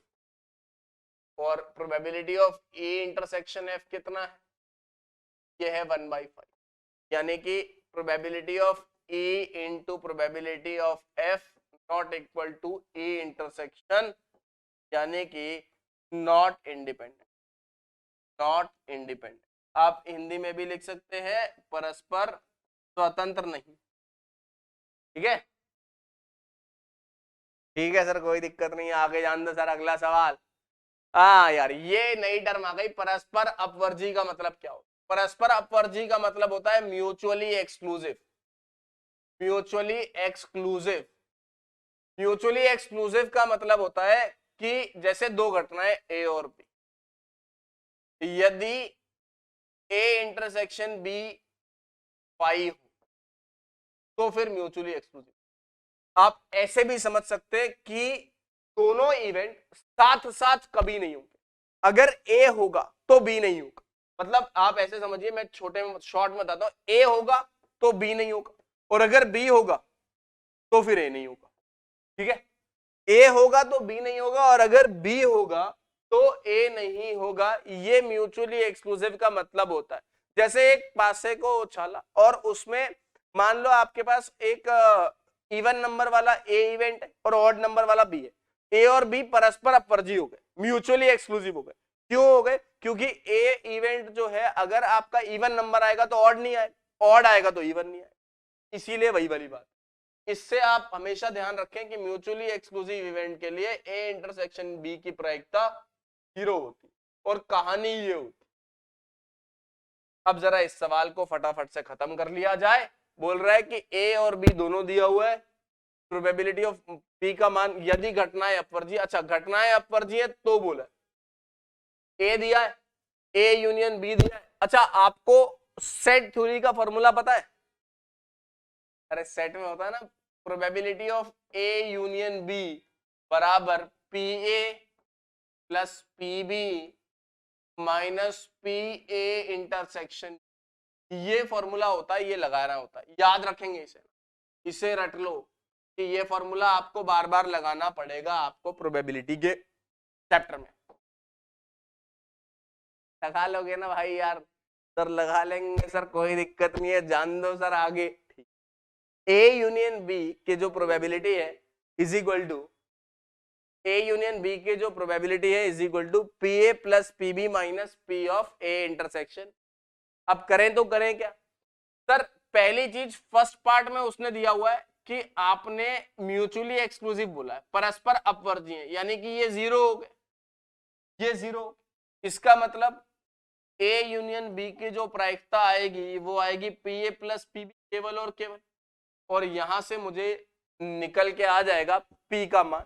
अब बताओ फटाफट, ये ये है 3/5, ये है 1/2 और ये है पी का मान आ गया 3/5 माइनस 1/2, यानी कि 3 2 जा 6 माइनस 5, यानी कि 1/10 आ गया। तो पी का मान आ गया 1/, देख लो 3 2 जा 6 माइनस 5 1/10 आ गया, ये तो पी का मान आ गया। ठीक, अब यदि घटनाएं इंडिपेंडेंट हैं, यदि घटनाएं स्वतंत्र हैं सेकेंड पार्ट में, यानी कि probability of A intersection B बराबर P A into P B, ये बोल रहे हैं। इस सूत्र को लगाते, इस सूत्र को लगा दीजिए, लगा देते हैं। तो ए यूनियन बी यानी कि 3/5 बराबर पी ए यानी कि P plus 3/5 plus 1/2, 1/2, 1/2, 1/2 plus 1/2 plus P minus minus A intersection B, और ये हिस्सा P A into P B है, पी ए का मान 1/2 और उसके बाद ये पी ए इंटू। आप ध्यान से देखना, यही सूत्र लगा रहे हो, यहां भी यही लगाया, लेकिन यहां पर ये म्यूचुअली एक्सक्लूसिव है इसलिए ये 0, तो काम हो गया, ये वाला काम हो गया। आप बताओ, ये इधर ले गए, ये आ गया 1/10 बराबर पी माइनस p/2 यानी कि p/2, यानी कि p बराबर 1/5, p बराबर 1/5, ये मेरा आंसर। एक 1/5 होगा और एक होगा 1/2, ठीक, 1/5 और 1/, ठीक है, कोई डाउट नहीं सर, कोई डाउट नहीं है। तो यहां तक सारा मामला क्लियर है, स्पष्ट है, एकदम स्पष्ट है सर, जान दो आगे, जान दो। चलिए बेटा अगले सवाल पे चलते हैं, अगली चीज देखते हैं। अगला सवाल कह रहा है कि ए और बी स्वतंत्र घटनाएं, इंडिपेंडेंट इवेंट, और बोला है कि भाई ए का प्रोबेबिलिटी दिया है, बी का प्रोबेबिलिटी दिया है, ए नहीं और बी नहीं का प्रायिकता दिया हुआ है। अच्छा एक चीज मैं आपको और बता देता हूं, सर बताइए प्लीज बताइए। देखो क्या है कि यार मान लो अगर ए और बी स्वतंत्र है ना, ए और बी स्वतंत्र है ना, इंडिपेंडेंट है, स्वतंत्र है, तो ए बार और बी बार, ए बार और बी बार भी स्वतंत्र होंगे। क्या होंगे? बच्चा बोलता है सर ए बार का मतलब क्या हुआ? अरे एकदम गधा हो गया यार, ए बार का मतलब ए नहीं और बी बार का मतलब बी नहीं। ये तो हमने पढ़ा है ना यार सेट की भाषा में कि ए डैश या ए बार, है ना, ए बार मतलब ए नहीं और बी बार मतलब बी नहीं। तो आप अपने से ये बोला है कि ए और बी स्वतंत्र घटनाएं हैं, ये चेक करना है क्या ऐसा होगा। देखते हैं क्या ऐसा होगा या नहीं होगा, देखते हैं। तो सबसे पहले तो यार ये देखो क्या क्या इंफॉर्मेशन दी है, अंतिम वाली इंफॉर्मेशन को चेक करते हैं। ए नहीं और बी नहीं, यानी कि ए बार इंटरसेक्शन बी बराबर, यदि ऐसा आ जाए, यदि ऐसा आ जाए, यदि ऐसा हो जाए तो मैं कह दूंगा कि भैया ए बार और बी बार इंडिपेंडेंट, यानी कि ए और बी इंडिपेंडेंट। मैं उल्टा चल देता हूं ना, क्या दिक्कत भाई, मेरे को ये बताए कि ये दिया हुआ है ए बार इंटरसेक्शन बी बार दिया हुआ है, ये प्रायिकता पता है, अगर मैं ये दोनों का निकाल करके गुणा कर दूं तो मेरा काम आसान हो जाएगा। अच्छा एक और पते की बात, सर बताइए क्या? प्रोबेबिलिटी ऑफ ए बार बराबर 1 माइनस पी ए, क्योंकि पी ए और पी बार किसी चीज के होने की संभावना और उसी चीज के नहीं होने की संभावना दोनों का योग, दोनों को जब जोड़ेंगे तो 1 आता है। ये तो पता है ना आप सबको? सर पता है सर, ये सब पता है हम, बहुत अच्छी बात है। तो पी ए बार और 1 माइनस पी ए, यानी कि पी ए बार की वैल्यू जो है वो कितनी आएगी, वो देख लेते हैं बेटा। वो आएगा 1 माइनस 1/2 यानी कि 1/2। अच्छा उसी प्रकार से पी बी बार बराबर 1 माइनस पी बी, यानी कि 1 माइनस 1 कितना, अभी 7/12 है, 7/12, 7/12 मतलब 5/12। अब मैं यहाँ पे पी ए बार और पी बी बार का गुणा कर रहा हूं, पी ए बार और पी बी बार का गुणा कर दूं? बिल्कुल कर दीजिए सर, बिल्कुल कर दीजिए। कितना आ रहा है? ये 1/2 आ रहा है और ये 5/12 आ रहा है, यानी कि 5/24 आ रहा है। और ये कितना दिया हुआ है सर? ये दिया हुआ है 1/4, ये 1/4 दिया हुआ है। ए नहीं और बी नहीं, ए नहीं और बी नहीं मतलब ए नहीं एंड बी नहीं, यानी कि ए बार इंटरसेक्शन बी बार, वो 1/4 दिया हुआ और ये 5/24 आ रहा है। क्या दोनों इंडिपेंडेंट होंगे? नहीं। क्यों नहीं होंगे? क्योंकि ए और बी इंडिपेंडेंट होने के लिए ए बार इंटरसेक्शन बी बार की प्रायिकता A bar into probability of B bar आना चाहिए, यानी कि since P A bar intersection B bar not equal to P A bar into P B bar, यानी कि ए बार और बी बार स्वतंत्र नहीं, क्या नहीं है? स्वतंत्र नहीं है। क्या नहीं है सर? ये दोनों स्वतंत्र नहीं, स्वतंत्र नहीं है। इसका मतलब ए और बी भी स्वतंत्र नहीं, स्वतंत्र नहीं। ठीक है, कोई समस्या? कोई भी समस्या नहीं है सर, जान दो आगे, जान दे आगे। यस सर प्लीज जान दो आगे। अगला सवाल, एक विशेष समस्या को ए और बी द्वारा स्वतंत्र रूप से हल करने की प्रायिकता 1/2 और 1/3, स्वतंत्र रूप से हल कर रहे हैं मतलब ए और बी जो है वो इंडिपेंडेंटली हल कर रहे हैं उस समस्या को। ए की प्रायिकता 1/2 है हल करने की और बी की प्रायिकता 1/3 है हल करने की। यदि दोनों स्वतंत्र रूप से समस्या हल करने का प्रयास करते हैं तो प्रायिकता ज्ञात कीजिए कि समस्या हल हो जाए। समस्या का हल होना मतलब 1 माइनस प्रोबेबिलिटी जब समस्या ना हल हो, समस्या ना हल हो,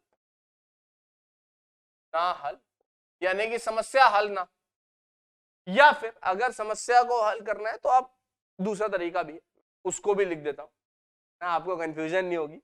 तो 1 माइनस समस्या ना हल हो, मतलब 1 माइनस ना तो उसको ए हल कर पाए और ना ही उसको बी हल कर। ए उस प्रॉब्लम को सॉल्व करने में सक्षम नहीं होना चाहिए और बी भी उस प्रॉब्लम को, उस समस्या को सॉल्व करने में सक्षम नहीं होना चाहिए, यही बात होनी चाहिए। ठीक है सर, मान लेते हैं आपकी बात, यानी कि 1 माइनस पी ए कितना है 1/2 है, पी ए दिया है 1/2, यानी कि पी ए बार भी हो गया 1/2, मैंने डायरेक्टली निकाल दिया। क्या आपको समस्या है? सर कोई समस्या नहीं है, आप तो जान दो, ये कैलकुलेशन हम खुद कर लेंगे। कर लोगे ना यार? कर लेंगे सर, खुद कर लेंगे। अच्छा, ए बार इंटू बी बार, यानी कि 1 माइनस, अच्छा इंडिपेंडेंट इवेंट है तो A bar into B bar, A bar into probability of B bar. अच्छा एक चीज का ध्यान रखें आप, एक छोटी सी चीज मैं आपको बता देता हूं, कभी मैं आपको ऐसा लिखूं ए बी, इसका मतलब हुआ probability of A intersection probability of A intersection. ये हम इसलिए लिखते हैं कि समय बच जाए और थोड़ा सा चीजें दिखने लग जाए आसानी से। बार बार ये इंटरसेक्शन का सिंबल लगाऊंगा, ऐसे मुंडी नीचे करूंगा तो थोड़ा सा अजीब लगता है, मतलब बार बार लिखना है ना, इसलिए हमने इसको ऐसे गायब कर दिया। अच्छा कई दफे मैं ऐसा भी लिखूं, ए बी कॉमा, मान लो ऐसा लिख दिया बी सी, इसका मतलब कॉमा का मतलब हुआ ए इंटरसेक्शन बी, फिर बीच में यूनियन आता, फिर बी इंटरसेक्शन। आप समझ रहे हो, ये कॉमा जो है वो इसको दर्शाता है, और अगर गुणा है इंटरसेक्शन है तो ए बी बी सी ऐसे लिख के आगे बढ़ जाएंगे। ये दो बातें याद रखेंगे, ध्यान रखेंगे। अभी इस क्वेश्चन को सॉल्व कर, अब बताइए ए बार का वैल्यू कितना हुआ? ए बार का वैल्यू हुआ 1/2 और बी बार का वैल्यू हुआ 2/3। ये और ये कैंसिल, यानी कि 1 माइनस 1/3 यानी कि 2/3 मेरा आंसर। ये मेरा आंसर आ गया, ये मेरा उत्तर। एक बच्चा समझदार है सर, वैसे तो सारे ही बच्चे समझदार है सर, एक ही नहीं है। अच्छा ठीक है, समझदार हो तो वो बोलता है सर मैं ऐसे भी तो लिख सकता हूं, या तो ए हल करे और बी उसको हल ना कर पाए समस्या, या फिर ए हल कर ना कर पाए और बी हल कर दे, या दोनों हल कर दे, तो समस्या का निदान हो जाएगा, सॉल्व हो जाएगी समस्या। भाई ऐसे ही होगा ना, या तो ए हल कर दे बी नहीं कर पाए, या फिर ए ना कर पाए बी कर दे, या फिर दोनों हल कर। अच्छा जब भी इवेंट्स म्यूचुअली एक्सक्लूसिव होंगे, परस्पर अपवर्जी होंगे, तब क्या करना होगा? प्लस लगाना होगा। मतलब अगर मैं पीछे चलूं, यदि ए बी और बी सी परस्पर अपवर्जी है, क्या है सर? परस्पर अपवर्जी है। यदि ये दोनों परस्पर अपवर्जी है तो इसका आंसर आएगा probability A B plus probability, क्योंकि परस्पर अपवर्जी में जो इंटरसेक्शन वाला पार्ट होता है P A plus P B minus P A intersection B, A intersection B की प्रोबेबिलिटी प्रायिकता 0 आ जाती। समझ रहे हो? समझ रहे हैं सर? उसकी प्रायिकता 0 आ जाएगी, बात खत्म। यस सर, उसकी प्रायिकता आ जाएगी 0। A intersection B union B intersection C, तो बीच वाले हिस्से को सिर्फ और सिर्फ जोड़ते हैं जब परस्पर अपवर्जी होता है। अब तुम्हारे दिमाग में एक डाउट आ रहा होगा, सर परस्पर अपवर्जी कैसे? आ रहा होगा ना, आन दो डाउट, आन दो। ए बी बार और ए बार बी और ए बी बार है इसका मतलब मैंने इसको ऐसा लिखा, plus A bar B plus A B, ये लिख दिया। अब आप चाहो तो चेक करो कि ये म्यूचुअली एक्सक्लूसिव है कि नहीं।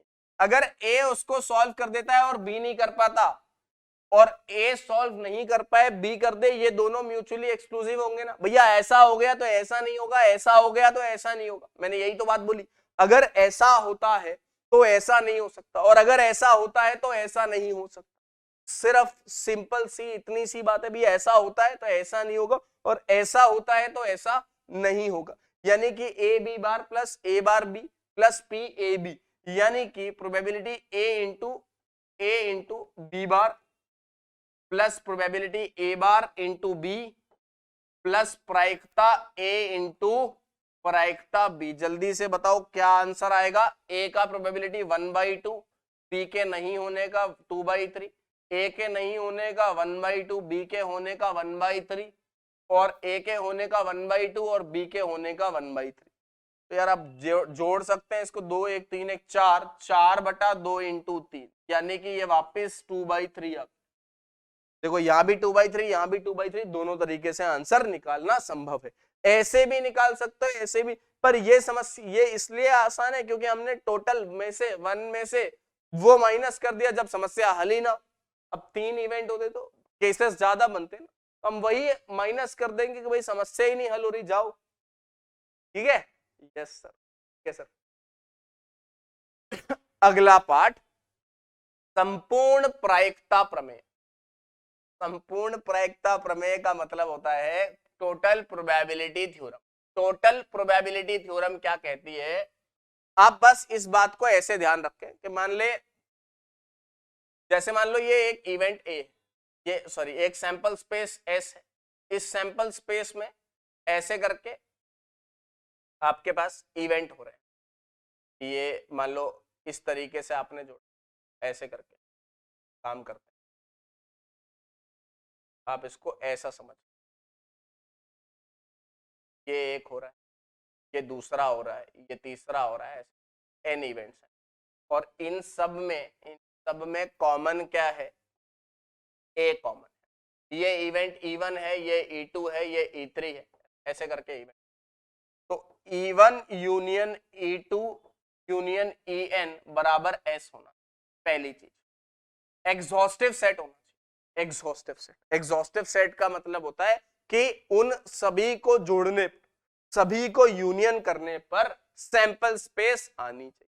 ये मैं आपको उदाहरण से समझा दूंगा, बहुत ही आसान है, आराम से समझ आ जाएगा। और कोई एक इवेंट E है जो E1 में भी है, E2 में भी है, E3 में भी है, E4 में भी है, सब में थोड़ा थोड़ा थोड़ा थोड़ा घुसा हुआ। यदि आपको ए की प्रायिकता चाहिए हो तो उसका आंसर होता है E1 A/E1 plus E2 A/E2। अब ये कैसे आता है अभी आप ज्यादा चिंता ना करें उसकी, बस ऐसे ही ध्यान रखें, अंतिम में En A/E।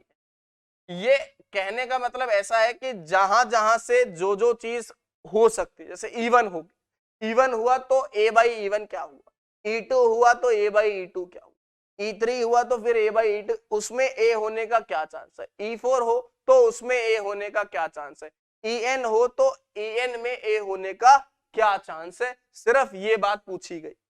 अगर ये बात पूछी गई है तो बस अब हमको ये क्वेश्चन से समझ में आ जाएगा। एक कलश में 5 लाल और 5 काली गेंदें रखी हुई, इस सवाल से ना मैं आपको आसानी से हल करके बता, ठीक है।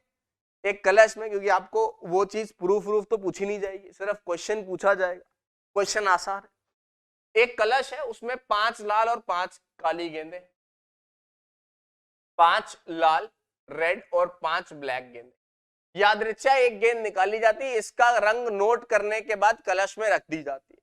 पुनः निकाले गए रंग की 2 अतिरिक्त गेंदें कलश में रख दी जाती हैं तथा कलश में से एक गेंद निकाली जाती है। दूसरे गेंद के लाल होने की प्रायिकता ज्ञात करनी। इससे पहले भी हम एक और सवाल कर लेते हैं यार, इससे पहले ना एक और क्वेश्चन कर लेते हैं छोटा सा, ताकि आपको ये टोटल प्रोबेबिलिटी समझ में आ जाए। इस क्वेश्चन से पहले मैंने एक और क्वेश्चन, मान लो ये बैग 1 है, ये पहला बैग है, ये दूसरा बैग है और ये तीसरा। क्वेश्चन समझना ध्यान से। 3 बैग है, इसमें 2 लाल और 3 काली गेंदें, इसमें 1 लाल और 2 काली गेंदें, इसमें 3 लाल और 4 काली गेंदें, ऐसा लिखा हुआ। क्वेश्चन ये, अब आपने एक बॉल निकाली, एक बॉल निकाली किसी भी बैग में से, किसी भी बैग में से यादृच्छा निकाली, और अब वो लाल हो, वो लाल हो, इसकी प्रायिकता, इसकी प्रायिकता क्या हो। अब यहां से आपको टोटल प्रोबेबिलिटी वाली सारी चीज, सारी कहानी अपने आप क्रिस्टल क्लियर हो जाएगी आपके आंखों के सामने। ठीक है सर, बताओ सर क्या होगा।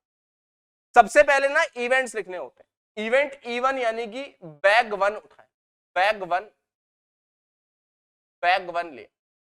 E2 मतलब बैग 2 लिया, और E3 मतलब बैग 3 लिया गया। अब आप बताइए E1 की प्रायिकता क्या होगी जब आपको कुछ नहीं दिया, आपको ये नहीं बोला कि भैया बैग E1 में से बॉल कब निकालूंगा, E2 में से कब निकालूंगा, E3 में से कब निकालूंगा। जब आपको ये बोला ही नहीं गया तो आप सबको समान समसंभावी लेंगे, मतलब इक्वी प्रोबेबल लेंगे। क्या लेंगे सर? सबको इक्वी प्रोबेबल लेंगे। यानी कि E1 की प्रायिकता 1/3, E2 की प्रायिकता वापस 1/3 और E3 की प्रायिकता प्रोबेबिलिटी ये भी 1/3 होगा। E1, E2, E3 तीनों लिख दिए? यस सर, बिल्कुल लिख दिया।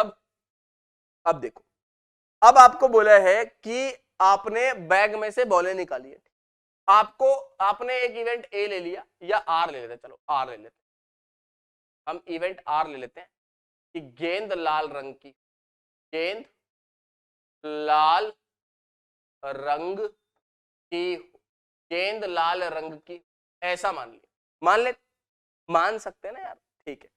अब हमको चाहिए प्रायिकता आर, आर की प्रायिकता चाहिए।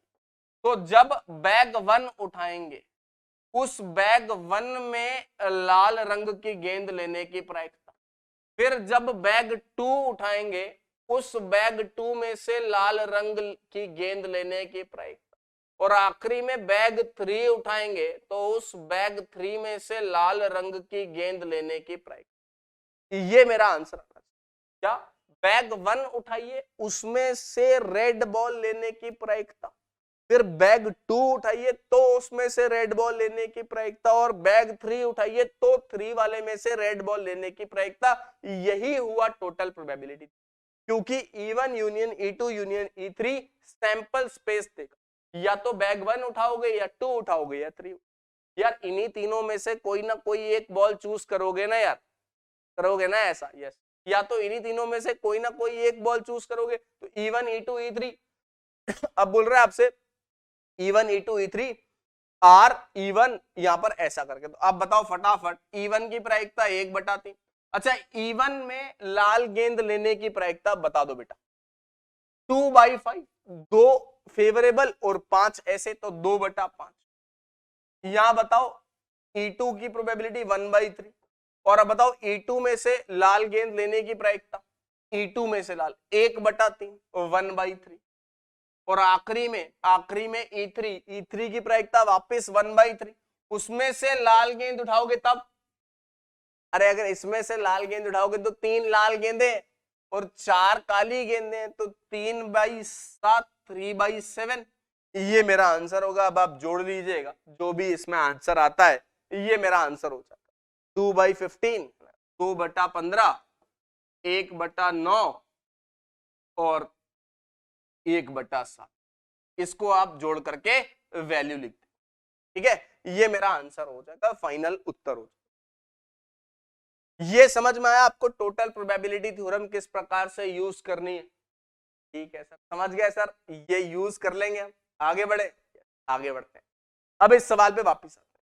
भैया एक बैग है उसमें 5 लाल और 5 काली गेंदें, बहुत अच्छी बात है। 5 लाल है 5 ब्लैक बॉल है, बहुत बढ़िया। अब बोल रहा है कि इसमें से आपने क्या किया, बॉल निकाली, एक गेंद निकाली, इसका रंग नोट करने के बाद पुनः कलश में रख दी जाती है, पुनः निकाले गए रंग की 2 अतिरिक्त गेंदें कलश में रख दी जाती है, ऐसा हुआ। अब या तो लाल बॉल आएगी या ब्लैक बॉल आएगी। लाल बॉल आई तो वापस कलश में रखती, 2 लाल गेंदें मतलब 7 लाल हो गई, 5 काली हो गई। यहां पर 5 लाल हो गई 7 काली हो गई।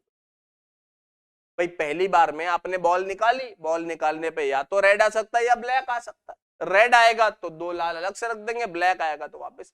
अब वापस इनमें से बॉलें निकाल रहे, अब इसमें से भी गेंद निकाल रहे, इसमें से निकाल रहे। अब वो बोल रहा है बाद में दोबारा जब आप गेंद निकालो, दूसरी गेंद निकालो तो वो लाल, इसका क्या चांस है? कैसे करेंगे? क्या दिमाग में क्या आ रहा है, मतलब कुछ तो सोच रहे होगे ना। देखते हैं, पहला इवेंट E1 ले लिया, या हमने इवेंट, चलो इवेंट E1 ले लिया कि भैया बैग में से लाल रेड गेंद, लाल गेंद रेड गेंद निकाली गई। कोई दिक्कत नहीं सर, कोई दिक्कत नहीं है। E2 इवेंट ले लिया, बैग में से ब्लैक काली गेंद निकाली गई। बताओ भैया प्रोबेबिलिटी ऑफ E1 कितना हुआ? सर वो हो गया 1/2। प्रोबेबिलिटी ऑफ E2 कितना हुआ? वो भी 1/2, क्योंकि 5/10 और 5/10 दोनों गेंदें समान है, 5/10 और 5/10। अब आपको अगले पार्ट में आपने बोला कि भाई आपने एक इवेंट ले लिया ए कि दूसरी गेंद लाल, दूसरी गेंद लाल, लाल, इसका क्या चांस होगा? दूसरी गेंद लाल हो, इसका चांस जो होगा ध्यान से देखना। आप सबसे पहले ये बताओ E1 A/E1 और E2 A/E2, A/, क्यों ऐसा क्यों किया? E1 A/E1, E2 A/E2, मतलब पहली बार में जब ब्लैक गेंद निकाली हो, पहली बार में जब ब्लैक गेंद निकाली हो तो लाल आने का क्या चांस है अगली बार, या फिर पहली बार में लाल गेंद निकाली हो तो अगली बार में लाल आने का क्या चांस है। मतलब प्रोबेबिलिटी ऑफ ए की बात करें तो पहली बार में आपने रेड बॉल निकाली, उसका चांस 1/2 है। अब जब पहली बार में रेड बॉल निकाल ली, उसके बाद रेड आने का चांस 7/12 है प्लस। उसके बाद ब्लैक बॉल निकाली, ब्लैक बॉल निकाली, उसका चांस 1/2। उसके बाद वापिस 5/12, 5/12 क्यों? क्योंकि 5 लाल गेंदें, 5/, तब ब्लैक आने का चांस, तब रेड आने का चांस 5/12। यानी कि अब अगर मैं इसको जोड़ूंगा तो मुझे मिलेगा 7 और 5 12/2 इंटू 12, यानी कि 1/2 चांस है, 1/2 चांस है लाल गेंद आने। ठीक है, ये आंसर आ रहा है। सर 1/2 आ रहा है, ऐसा क्यों हो रहा है? यार अब ऐसा क्यों हो रहा है छोड़ दो, आप तो बस ये जाने रहो कि करना कैसे, कि भाई अगर आपने इसमें से या तो आप रेड बॉल निकालोगे या आप ब्लैक बॉल निकालोगे, निकालने के बाद उसी रंग की 2 गेंदें एक्स्ट्रा डाल दोगे, यही बोल रहा है। पुनः निकाले गए रंग की 2 अतिरिक्त गेंदें कलश में रख दी जाती हैं तथा कलश में से एक गेंद निकाली जाती है। दूसरी गेंदों के लाल होने की प्रायिकता क्या है, ये बोल रहा है। भैया अगर दूसरी बार बॉल निकालोगे तो रेड कैसे हो सकती, या तो ऐसे होगा या ऐसे होगा। ऐसे हुआ तो 7/12, ऐसे हुआ तो 5/12। तो मेरा आंसर आ गया। कोई डाउट नहीं सर, कोई डाउट नहीं है, आसान है। चलिए अब आते हैं बेस प्रमेय। बेस प्रमेय एक्चुअली में कुछ नहीं होता, आप तो बस ये कंडीशनल प्रोबेबिलिटी ही, अभी मैं सवालों के साथ ही इसको समझा दूंगा। आप ऐसा समझ लीजिए, कभी अगर मान लो आपको बोला जाए कि भाई E1/A ऐसा पूछा जाए, ये कैसे लिखते हैं सर? ये ऐसे लिखते हैं E1 इंटरसेक्शन A बटा प्रोबेबिलिटी ऑफ ए की प्रायिकता निकालनी पड़ेगी और E1 इंटरसेक्शन A आपको ज्ञात करना। लेकिन इसमें सबसे ज्यादा समस्या क्या होती है पता है सर? क्या होती है इसमें? क्या होता है कि कोई चीज, बेस थ्योरम का जो क्रक्स पॉइंट है कि कोई इवेंट हो चुका होगा, कोई इवेंट हो चुका होगा।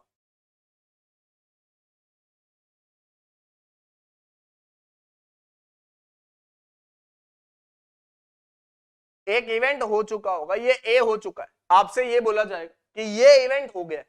अब ये ऐसे हुआ होगा भाई, ये बताओ, समझ रहे हो? कि कोई भी इवेंट आपको दिया गया होगा कि भैया देखो ऐसा है। अभी तक तो हम क्या कर रहे थे कि ये होगा इसकी प्रायिकता निकालो, वो होगा उसकी प्रायिकता निकालो। अब क्या कर रहे हैं? अब मैं ये बोल रहा हूं कि ये काम हो गया, ठीक है, ये खत्म हो गया। अब ये ऐसे हुआ होगा, बताओ, ठीक है। अब क्या करोगे? ये बेस थ्योरम का कॉन्सेप्ट। तो हम क्वेश्चंस देखते हैं और सिंपली सॉल्व करते हैं, धीरे धीरे चीजें क्लियर हो जाएंगी। जैसे पहला सवाल देखें, एक थैले में 4 काली और 4 लाल और 4 काली गेंदें हैं, क्या ठीक है? 4 रेड और 4 ब्लैक बॉल्स, ऐसा बोलता है। और एक अन्य थैले में, ये बैग 1 है, ये पहला वाला बैग है, और एक अन्य थैले में 2 लाल, 2 रेड और 6 काली गेंदें, ब्लैक गेंदें। दोनों थैले में से एक को यादृच्छा चुना जाता है, बहुत अच्छी बात है, चुन लो भैया। यादृच्छा मतलब रैंडमली चुन, उनमें से एक गेंद निकाली जाती है जो कि लाल है। जब ऐसी चीज आ जाए, इसको हमेशा अंडरलाइन कर लेंगे। आपने बॉल निकाली, पहले होता था कि बॉल निकालो और वो इस रंग की आ जाए, ये बताओ। लेकिन अब क्या हो रहा है? अब हो रहा है कि बॉल निकाली गई और वो रेड है, ये दे दिया उसने, पहले ही बोल दिया कि भैया बॉल निकाली और लाल है बॉल। अब बताओ क्या होगा? बॉल निकाली गई, अब वो रेड है। अब बताओ कि बॉल पहले थैले से निकाली गई है, इसकी क्या प्रायिकता है? तो ऐसा सवाल आता ही है बेस थ्योरम का, ठीक है?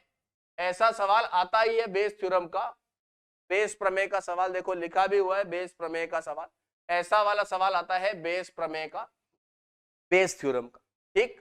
तो यहां पे हमें क्या क्या लिखना पड़ेगा, बस तरीका देख लो लिखने का। क्या तरीका? सबसे पहले जो दिया गया है ना, उस इवेंट को ए मान लो। क्या दिया गया? कि निकाली गई गेंद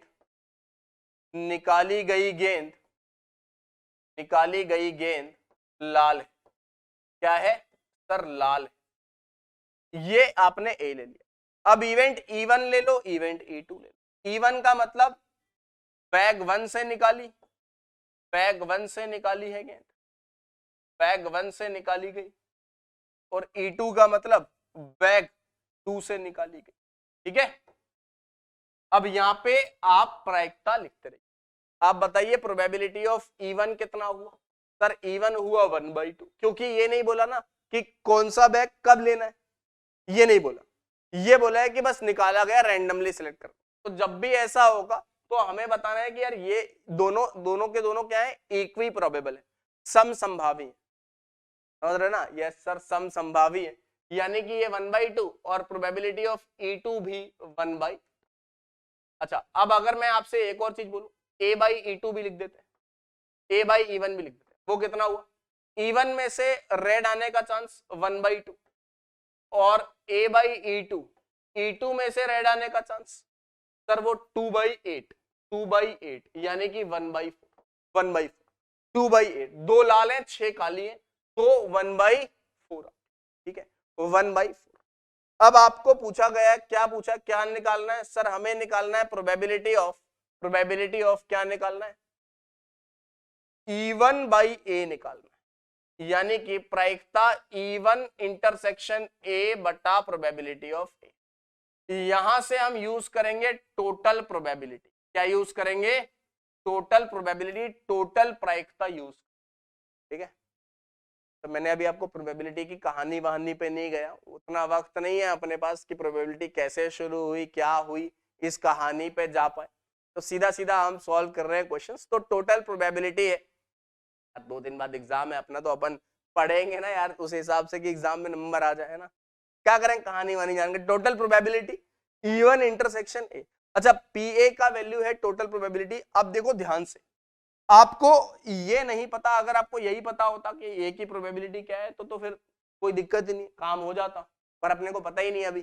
अभी हम देखें E1 इंटरसेक्शन, ऊपर वाले को मैंने मल्टीप्लीकेशन थ्योरम से लिखा E1 इंटू A/E, क्योंकि मेरे को अगर E1/A पता होता, मतलब मैं उल्टा भी लिख सकता था, E1/A, A इंटू E1/A पता होता तो फिर मैं क्या गधा थोड़ी हूं कि इसको सॉल्व करूंगा।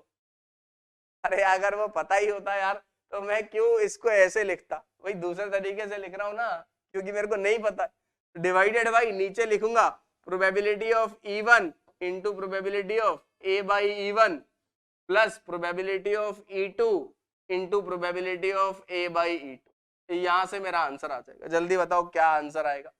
सर वो आएगा 1/2 इंटू A/E1 1/2, फिर 1/2 इंटू 1/2 प्लस 1/2 इंटू 1/4, यही आएगा।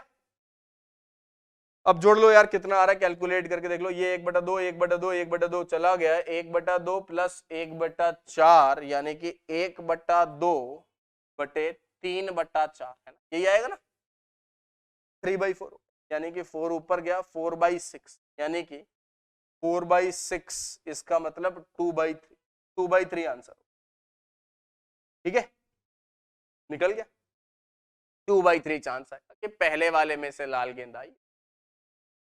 समझ में आया बेस शुरू? मतलब बेसिकली शुरू की चीज अगर आपको क्लियर हो गई ना कि कैसे हम कर रहे हैं तो अपने आप क्लियर हो जाएगा। एक दो सवाल अभी और करेंगे तो अपने आप सारी कहानी क्लियर हो जाएगी। एक सवाल है, एक यह ज्ञात है, क्या ज्ञात है भाई? यह ज्ञात है, अच्छी बात है, ज्ञानी हो गए हम सब। एक महाविद्यालय के छात्रों में 60% छात्रावास में रहते हैं और 40% छात्रावास में नहीं रहते। अच्छा, फिर पूर्ववर्ती वर्ष के परिणाम सूचित करते हैं कि छात्रावास में रहने वाले छात्रों में से 30% और छात्रावास में ना रहने वाले छात्रों में से 20% ने ए ग्रेड लिया। तब होगा यार, छात्रावास में रहने पर फर्क पड़ता होगा ग्रेड का, है ना? होता है कई बार स्कूलों में ऐसा होता है। फिर वर्ष के अंत में महाविद्यालय ने एक छात्र को यादृच्छा चुना, छात्र को चुन भी लिया उन्होंने, वेरी गुड, चुन लो भाई। चुनने के बाद बोल रहा है कि उसने ए ग्रेड मिला। अच्छा, ये पाया गया कि उसे ए ग्रेड मिल चुका है। फिर से बेस थ्योरम, फिर से बेस प्रमेय, फिर से बेस थ्योरम, फिर से वापस बेस थ्योरम लगाएंगे। अब क्या करें, जो चीज दी हुई है उसको ए इवेंट ले लो। क्या इवेंट ले लेते हैं कि छात्र को ए ग्रेड मिला। क्या मिला? ए ग्रेड, अंग्रेजी में ही लिख लेते हैं यार, ए ग्रेड मिला। क्या मिला? ए ग्रेड मिला। तो भाई छात्र खुश, आप भी खुश, आप सबको भी ए ग्रेड मिलेगा ना सर? ए ग्रेड नहीं, हमें नंबर मिलेंगे सर बहुत अच्छे, बढ़िया, मतलब बढ़िया करेंगे आप सब। ये सब हमारी भी उम्मीद यही है, आपकी भी यही उम्मीद है ना। उम्मीद क्या, हम तो यार यही चाहते हैं कि आप सब बहुत अच्छा करें। तो छात्र को ए ग्रेड मिला और हमने इवेंट E1 ले लिया और E2 ले लिया, दो इवेंट ले लिया। E1 है कि छात्रावास में रहते हैं, छात्र छात्रावास में रहता हो, सर रहती हो तो अब ठीक है ना यार, मतलब तुम देख लो, रहता है रहती है जो भी है, जो लड़का है वो रहता है लिख दे, जो लड़की है वो रहती हो लिख दो। रहता हो, छात्रावास में नहीं रहता, इन सभी की प्रायिकता दी हुई है। आप मुझे बता दीजिए E1 की प्रायिकता कितनी है? छात्रावास में 60% छात्र रहते हैं, यानी कि 60/100, यानी कि 3/5, 3/5। और E2 की प्रायिकता 40/100, 40/100 मतलब 2/5। और देख लेते हैं, यानी कि अगर मैं A/E1 निकालूं और A/E2 निकालूं तो वो भी दिया हुआ है, जो जो दिया हुआ है ना वो सब लिख लो। A/E1 मतलब अगर छात्र, इसका मतलब क्या हुआ, अगर छात्र छात्रावास में रह रहा है तो उसका ग्रेड ए आ जाए, उसका क्या चांस? देखो, यदि छात्रावास में रहने वाले छात्रों में से 30% लाते हैं, यानी कि 30/100, यानी कि ये 3/10।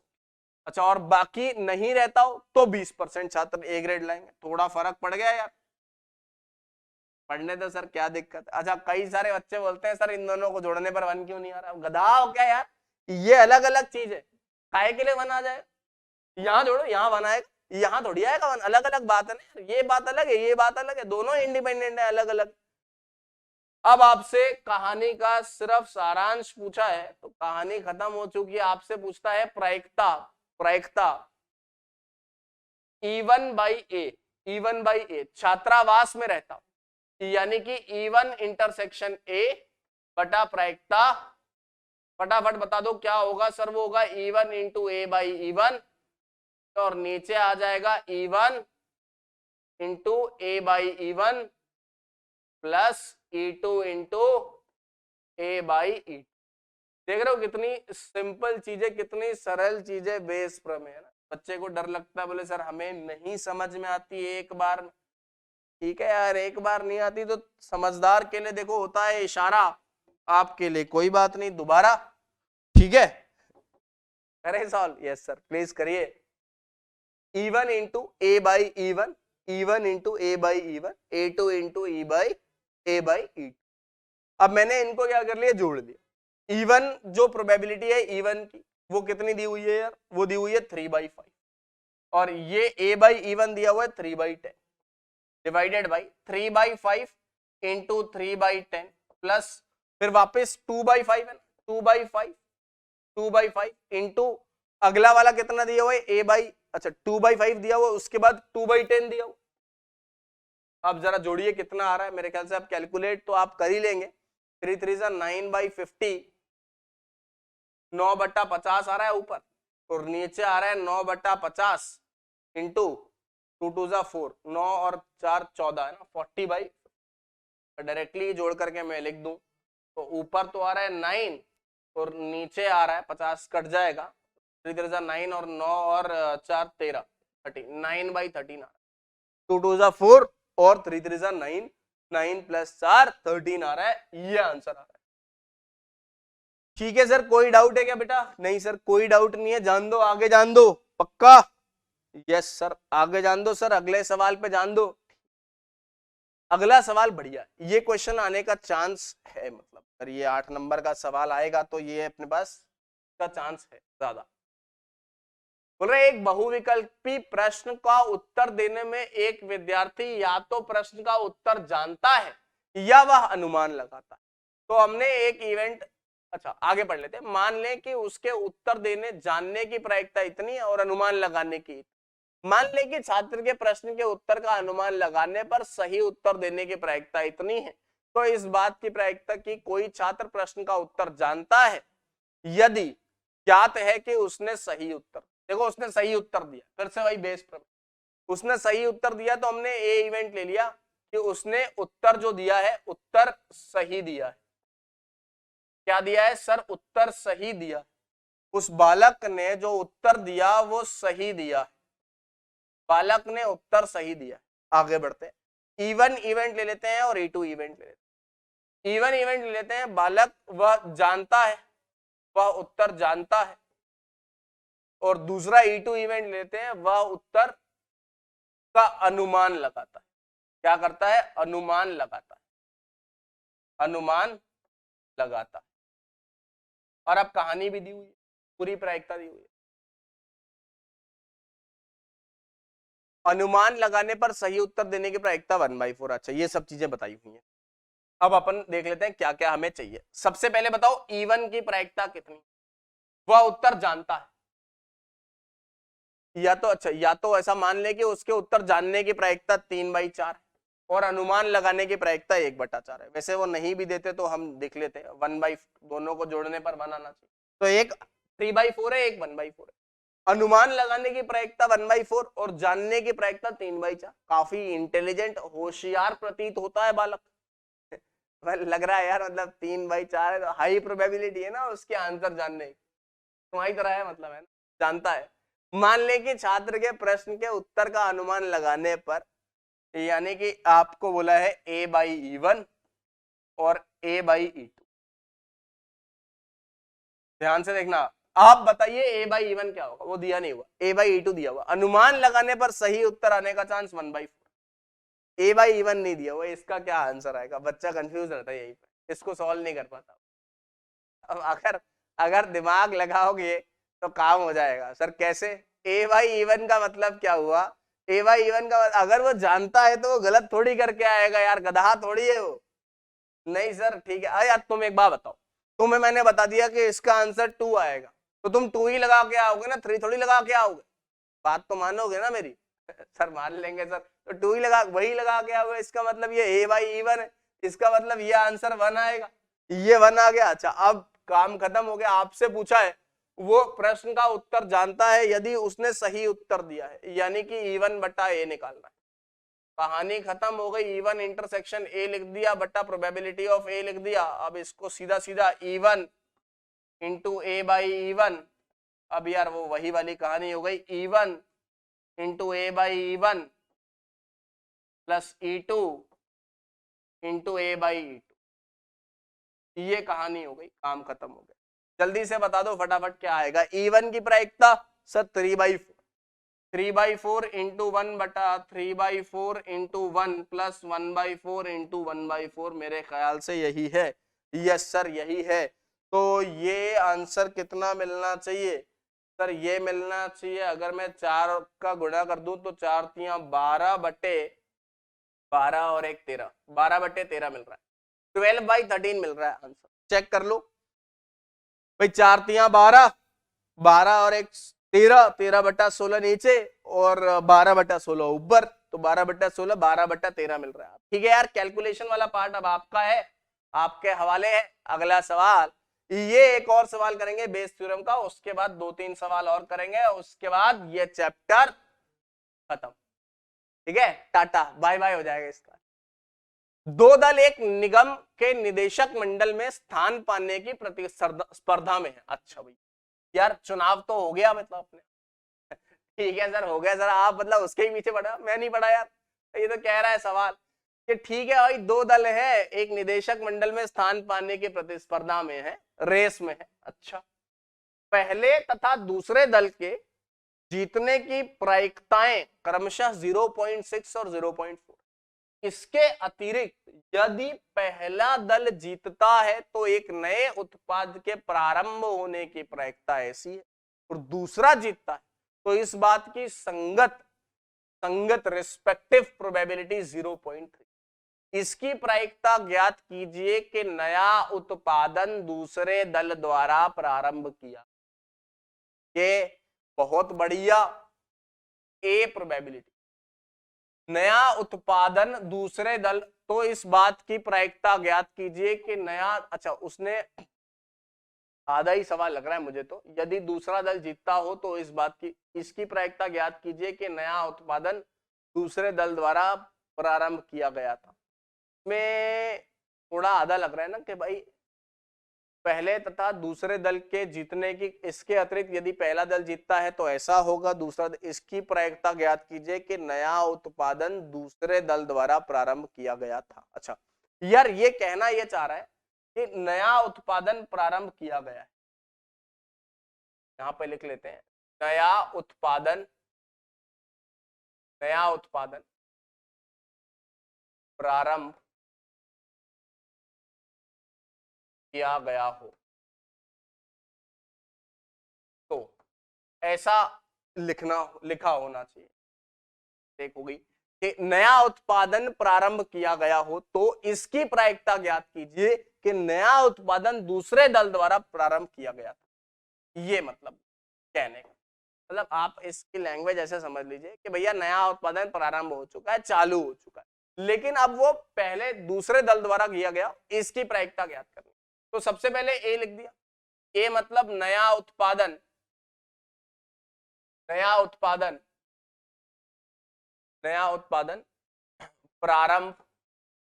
प्रारंभ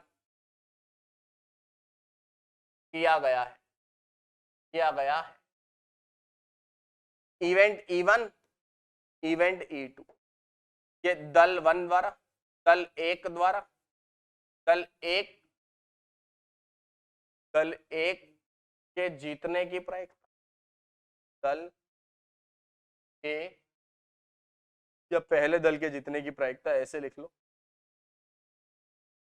पहले दल के जीतने की प्रायिकता, पहले दल के जीतने की प्रायिकता, पहले दल के जीतने की प्रायिकता, और उसके बाद E2 दूसरे दल के जीतने की प्रायिकता, दूसरे दल के जीतने की प्रायिकता। अब आप देख लो ध्यान से, बहुत ही आराम से, प्रोबेबिलिटी ऑफ E1 दिया हुआ, कितना दिया हुआ, पहला वाला दल जीतेगा 0.6 से, दूसरा वाला दल जीतेगा 0.4। Probability of A by E1 बताओ फटाफट, A बाई E2 बताओ जल्दी से, क्या बोल रहा है, अगर पहला वाला दल जीतता है तो उत्पाद प्रारंभ कर देगा 0.7 से, और दूसरा वाला दल जीतेगा तो 0.3 से। बेईमान लगता है दूसरा वाला दल, क्योंकि वादा कर रहा है बोले हम चालू कर देंगे, लेकिन 0.3 प्रोबेबिलिटी है, तो आप तो यही कहोगे ना कि यार ये वाला थोड़ा वफादार है, ये बेईमान लग रहा है, बट ठीक है यार, अब क्या करें, आगे बढ़। अब बोल रहा है कि प्रोबेबिलिटी ऑफ E2 बाई ए निकालो। यार ये तो हो गया E2 intersection A divided by probability of, यानी कि ये आएगा probability of E2 into probability of A by E2 divided by probability of E1 into A by E1 plus E2 into A by E2। क्या आपको ये बात समझ में आ रही है ना? सारी चीजें बहुत ही आसान है यार बेस प्रमेय की, कुछ लोड ही लेने नहीं है, टेंशन लेने की जरूरत ही नहीं।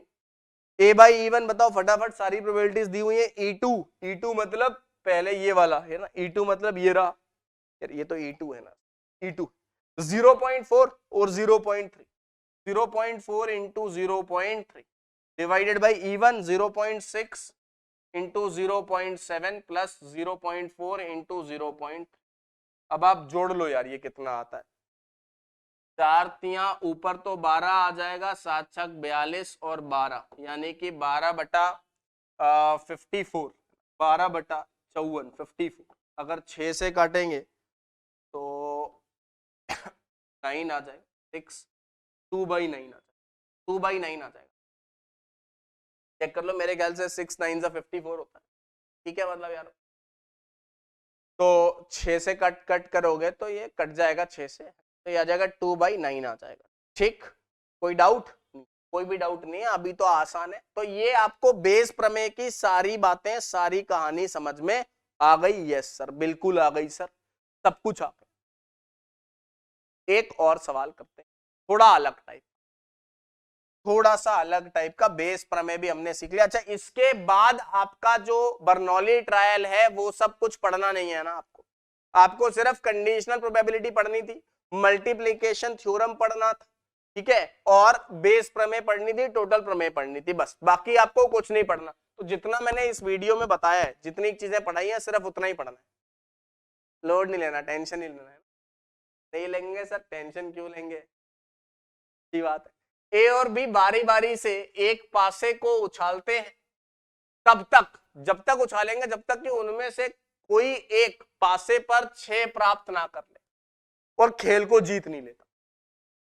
यदि एक खेल को शुरू करता है तो उनके जीतने की क्रमशः प्रायिकताएं ज्ञात की। अब यार ये सवाल थोड़ा सा अजीब सा लग रहा है, मतलब मेरे को भी लग रहा है खुद को। अब देखते हैं ना, कोशिश करते हैं। बोल रहे हैं कि भाई डाइस उछाल रहे हैं, मतलब मान लो दो लोग ए और बी, दो जने। अब वो पहला वाला उछाल रहा है, बोले कि मैं फेंकूंगा, दूसरा वाला बोल रहा है ठीक है तू अगर 6 आ गया तो जीत जाएगा, नहीं तो नहीं जीतेगा, वरना दूसरा वाला फेंकेगा। प्रोबेबिलिटी ए के जीतने की अगर मैं प्रायिकता की बात करूं तो ध्यान से देखना क्या होगा।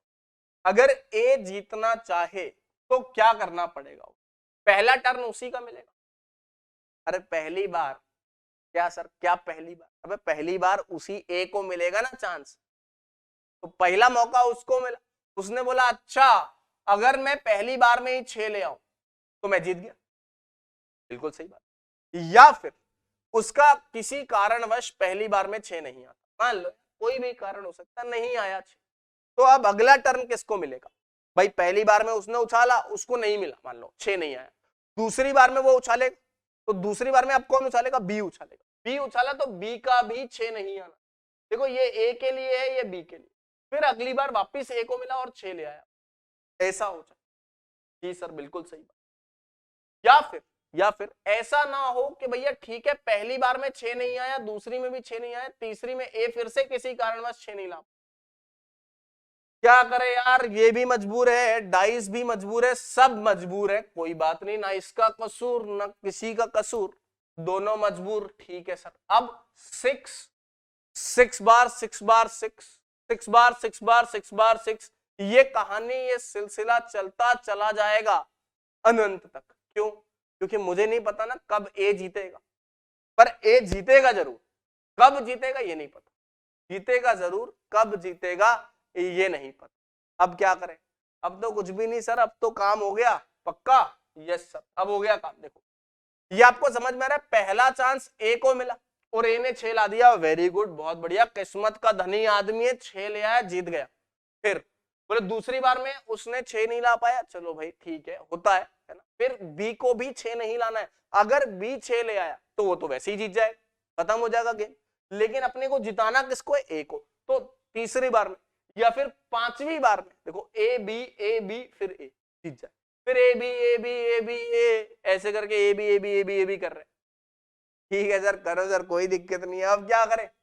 अब तो काम हो गया ना इसका। ये बताओ 6 आने की प्रायिकता 1/6 प्लस। बेटा प्लस क्यों कर रहा हूं? क्योंकि ये सारे इवेंट परस्पर अपवर्जी। बच्चा बोलेगा क्यों? खुद से पूछो यार, अपने दिल से पूछो कि क्यों? सर इसलिए क्योंकि अगर ऐसा हुआ तो फिर आगे बढ़ेगा ही नहीं, ऐसा नहीं हो सकता। अगर ऐसा हो गया तो ऐसा नहीं हो सकता, अगर ऐसा हो गया तो ऐसा नहीं हो सकता। मतलब कोई भी एक चीज हो गई तो दूसरी वाली चीज नहीं होगी। यानी 1/6, ये भी 5, ये 5/6, ये 6 ना आने की प्रायिकता 5/6, ये भी 5/6 और ये भी 5/6, 5/6 प्लस ये अच्छा ये 1/6 है अंतिम में, अंतिम में तो 1/6 है इंटू 1/6 प्लस यहाँ पे 5/6, यहाँ पे 5/6, यहाँ पे 5/6 और यहाँ पे 5/6, ऐसे करते करते यहाँ पे 1/6। इस तरीके से चलेगा सिलसिला। यदि मैं 1/6 कॉमन ले लूं तो ये आएगा 1 + 5/6 का वर्ग प्लस 5/6 की घात 4, ऐसे करते करते अनंत तक। क्या ये इनफाइनाइट जीपी है, गुणोत्तर श्रेणी है, अनंत गुणोत्तर श्रेणी है? जी सर, जिसका आर जो है वो है 5/6 का होल स्क्वायर। तो थोड़ा बहुत तो 11वीं में पढ़े होंगे ना यार। एकदम में गोल है क्या? सर एकदम गोल नहीं है, सारी उम्र गालिब एक ही गलती करता रहा, धूल चेहरे पे थी आईना साफ करता रहा। सर नहीं सर, ठीक है सर, तो बताया सर आर की वैल्यू 5/6 है। तो अनंत गुणोत्तर श्रेणी का ऐसा लिखा होता है ए प्लस ए आर स्क्वायर, ऐसे करते करते अनंत तक। यदि मॉड आर 1 से कम होता है तो इस जीपी का सम होता है 1/a/1 - आर, ये होता है। ठीक, ये फॉर्मूला हो, यही फॉर्मूला मैंने यहां लगा दिया। तो यहाँ पे क्या आ जाएगा प्रायिकता 1/6 इंटू 1/1 - 5/6 का, जोड़ो जरा कितना आ रहा है यार। ये आ रहा है 36 - 25 है ना, 36 में से 25 गया तो 11 आ गया ना, 11 और 36 यानी कि 6/11 आ रहा है। ये ए के जीतने की प्रायिकता है। अब मेरे पास जगह बच रही है यहीं पर चिपका देता हूं। इसका मतलब मेरा जो आंसर आ रहा है ए के जीतने की प्रायिकता वो आ रही है 6/11, तो बी के जीतने की प्रायिकता 5/11। वो आप वैसे भी कर सकते हो, ऐसे भी कर सकते हो। पहली बार में 6 नहीं आया, दूसरी बार में आया, फिर तीसरी बार में नहीं आया, पहली बार में नहीं आया, दूसरी बार में आया, फिर पहली बार में नहीं आया, दूसरी में भी नहीं आया, तीसरी में भी नहीं आया, फिर चौथी में आ, ऐसे करके जोड़ोगे तो यही आएगा। पर यहां से दोनों को सम 1 आएगा ना यार, या तो ए जीतेगा या बी जीतेगा, कोई तीसरा थोड़ी जीत जाएगा। गधा हो गया, अगर दो लोग खेल रहे हैं तो उन्हीं दोनों में से कोई एक जीतेगा ना, तीसरा थोड़ी जीत जाएगा। ठीक है सर, समझ गया सर, इन दोनों में से कोई एक जीतेगा, तो ये मेरा आंसर होगा। ये एक अलग टाइप का सवाल है, हो सकता है आपको ये सवाल भी इम्तिहान में देखने को मिल जाए।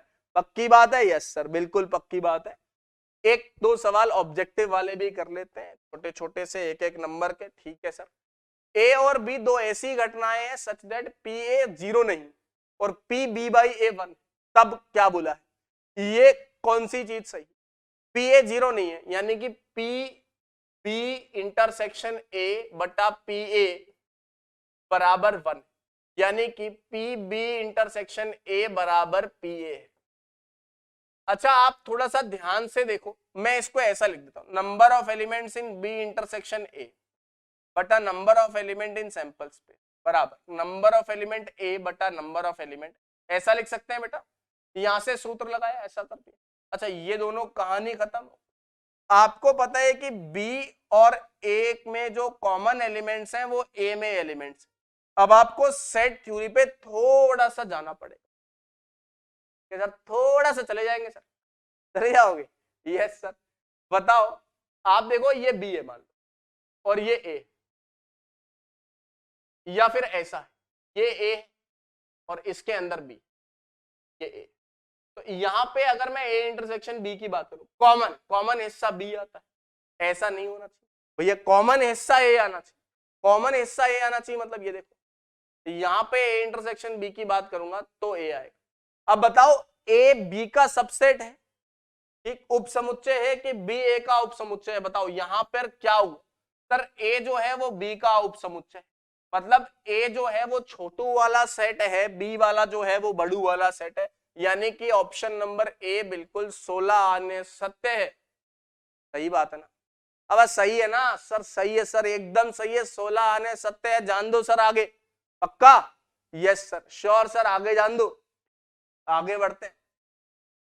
एक और सवाल बोला भाई, probability of A by B greater than probability of A, तब निम्न में से कौन सा सही है? भैया ठीक है यार, आप सूत्र लगा दो, ए इंटरसेक्शन बी बटा प्रायिकता बी ग्रेटर देन प्रायिकता ए की, ये दिया हुआ है। अच्छा, ऐसा दिया, आप बताओ पहला वाला सही है, A by B by A less than probability of B, या A intersection B less than probability of A into probability of B? अब देखो, आप दोनों तरफ पी ए पी बी का गुणा कर दो, यानी कि यहां से मुझे मिलेगा probability A intersection B greater than P A into P B, यही मिलेगा बेटा। भैया आप पी ए एक पॉजिटिव नंबर है, धनात्मक संख्या है, तो दोनों तरफ गुणा किया जा सकता है असमीका के। तो अब ये ऑप्शन तो गलत हो गया भाई, ये बोल रहा है ये बड़ा है ये छोटा है, ये तो गलत हो गया भैया। आपको पता है probability of A intersection B बड़ा आएगा पी ए और पी बी। अब ऑप्शन नंबर ए जो है वो दिया है probability B by A less than probability of B. अब यार ये भी हो सकता है, चेक करना पड़ेगा। अच्छा, यहां से अगर मैं ए को नीचे ले आऊं, ये हो गया प्रायिकता ए इंटरसेक्शन बी बटा ए ग्रेटर देन प्रोबेबिलिटी बी, यानी कि ये है probability of B by A, ये बी की प्रायिकता से बड़ी है, तो यानी कि ये भी गलत हो गया भाई, ये भी गलत हो गया, ये भी गलत हो गया, ये अच्छा ये सही हो गया, B by A greater than probability of, ये वाला सही हो गया, काम खत्म, और कुछ करना ही नहीं। इनइक्वालिटीज में जब पॉजिटिव नंबर है तो आप किसी को किसी से भी गुणा करो, कोई फर्क नहीं पड़ता। जब नेगेटिव नंबर आता है तो फिर तकलीफ होती है। अभी पॉजिटिव नंबर है तो जान दो कोई प्रॉब्लम नहीं। बस इसी के साथ इस लेक्चर का हम एंड करते हैं। धन्यवाद, thank you very much. Please पढ़ाई करते रहें और अच्छे अंकों से उत्तीर्ण हो। मैं आपको यहाँ पे लिख दे रहा हूं, सर कॉन्ग्रेचुलेशंस क्यों लिख रहे हो?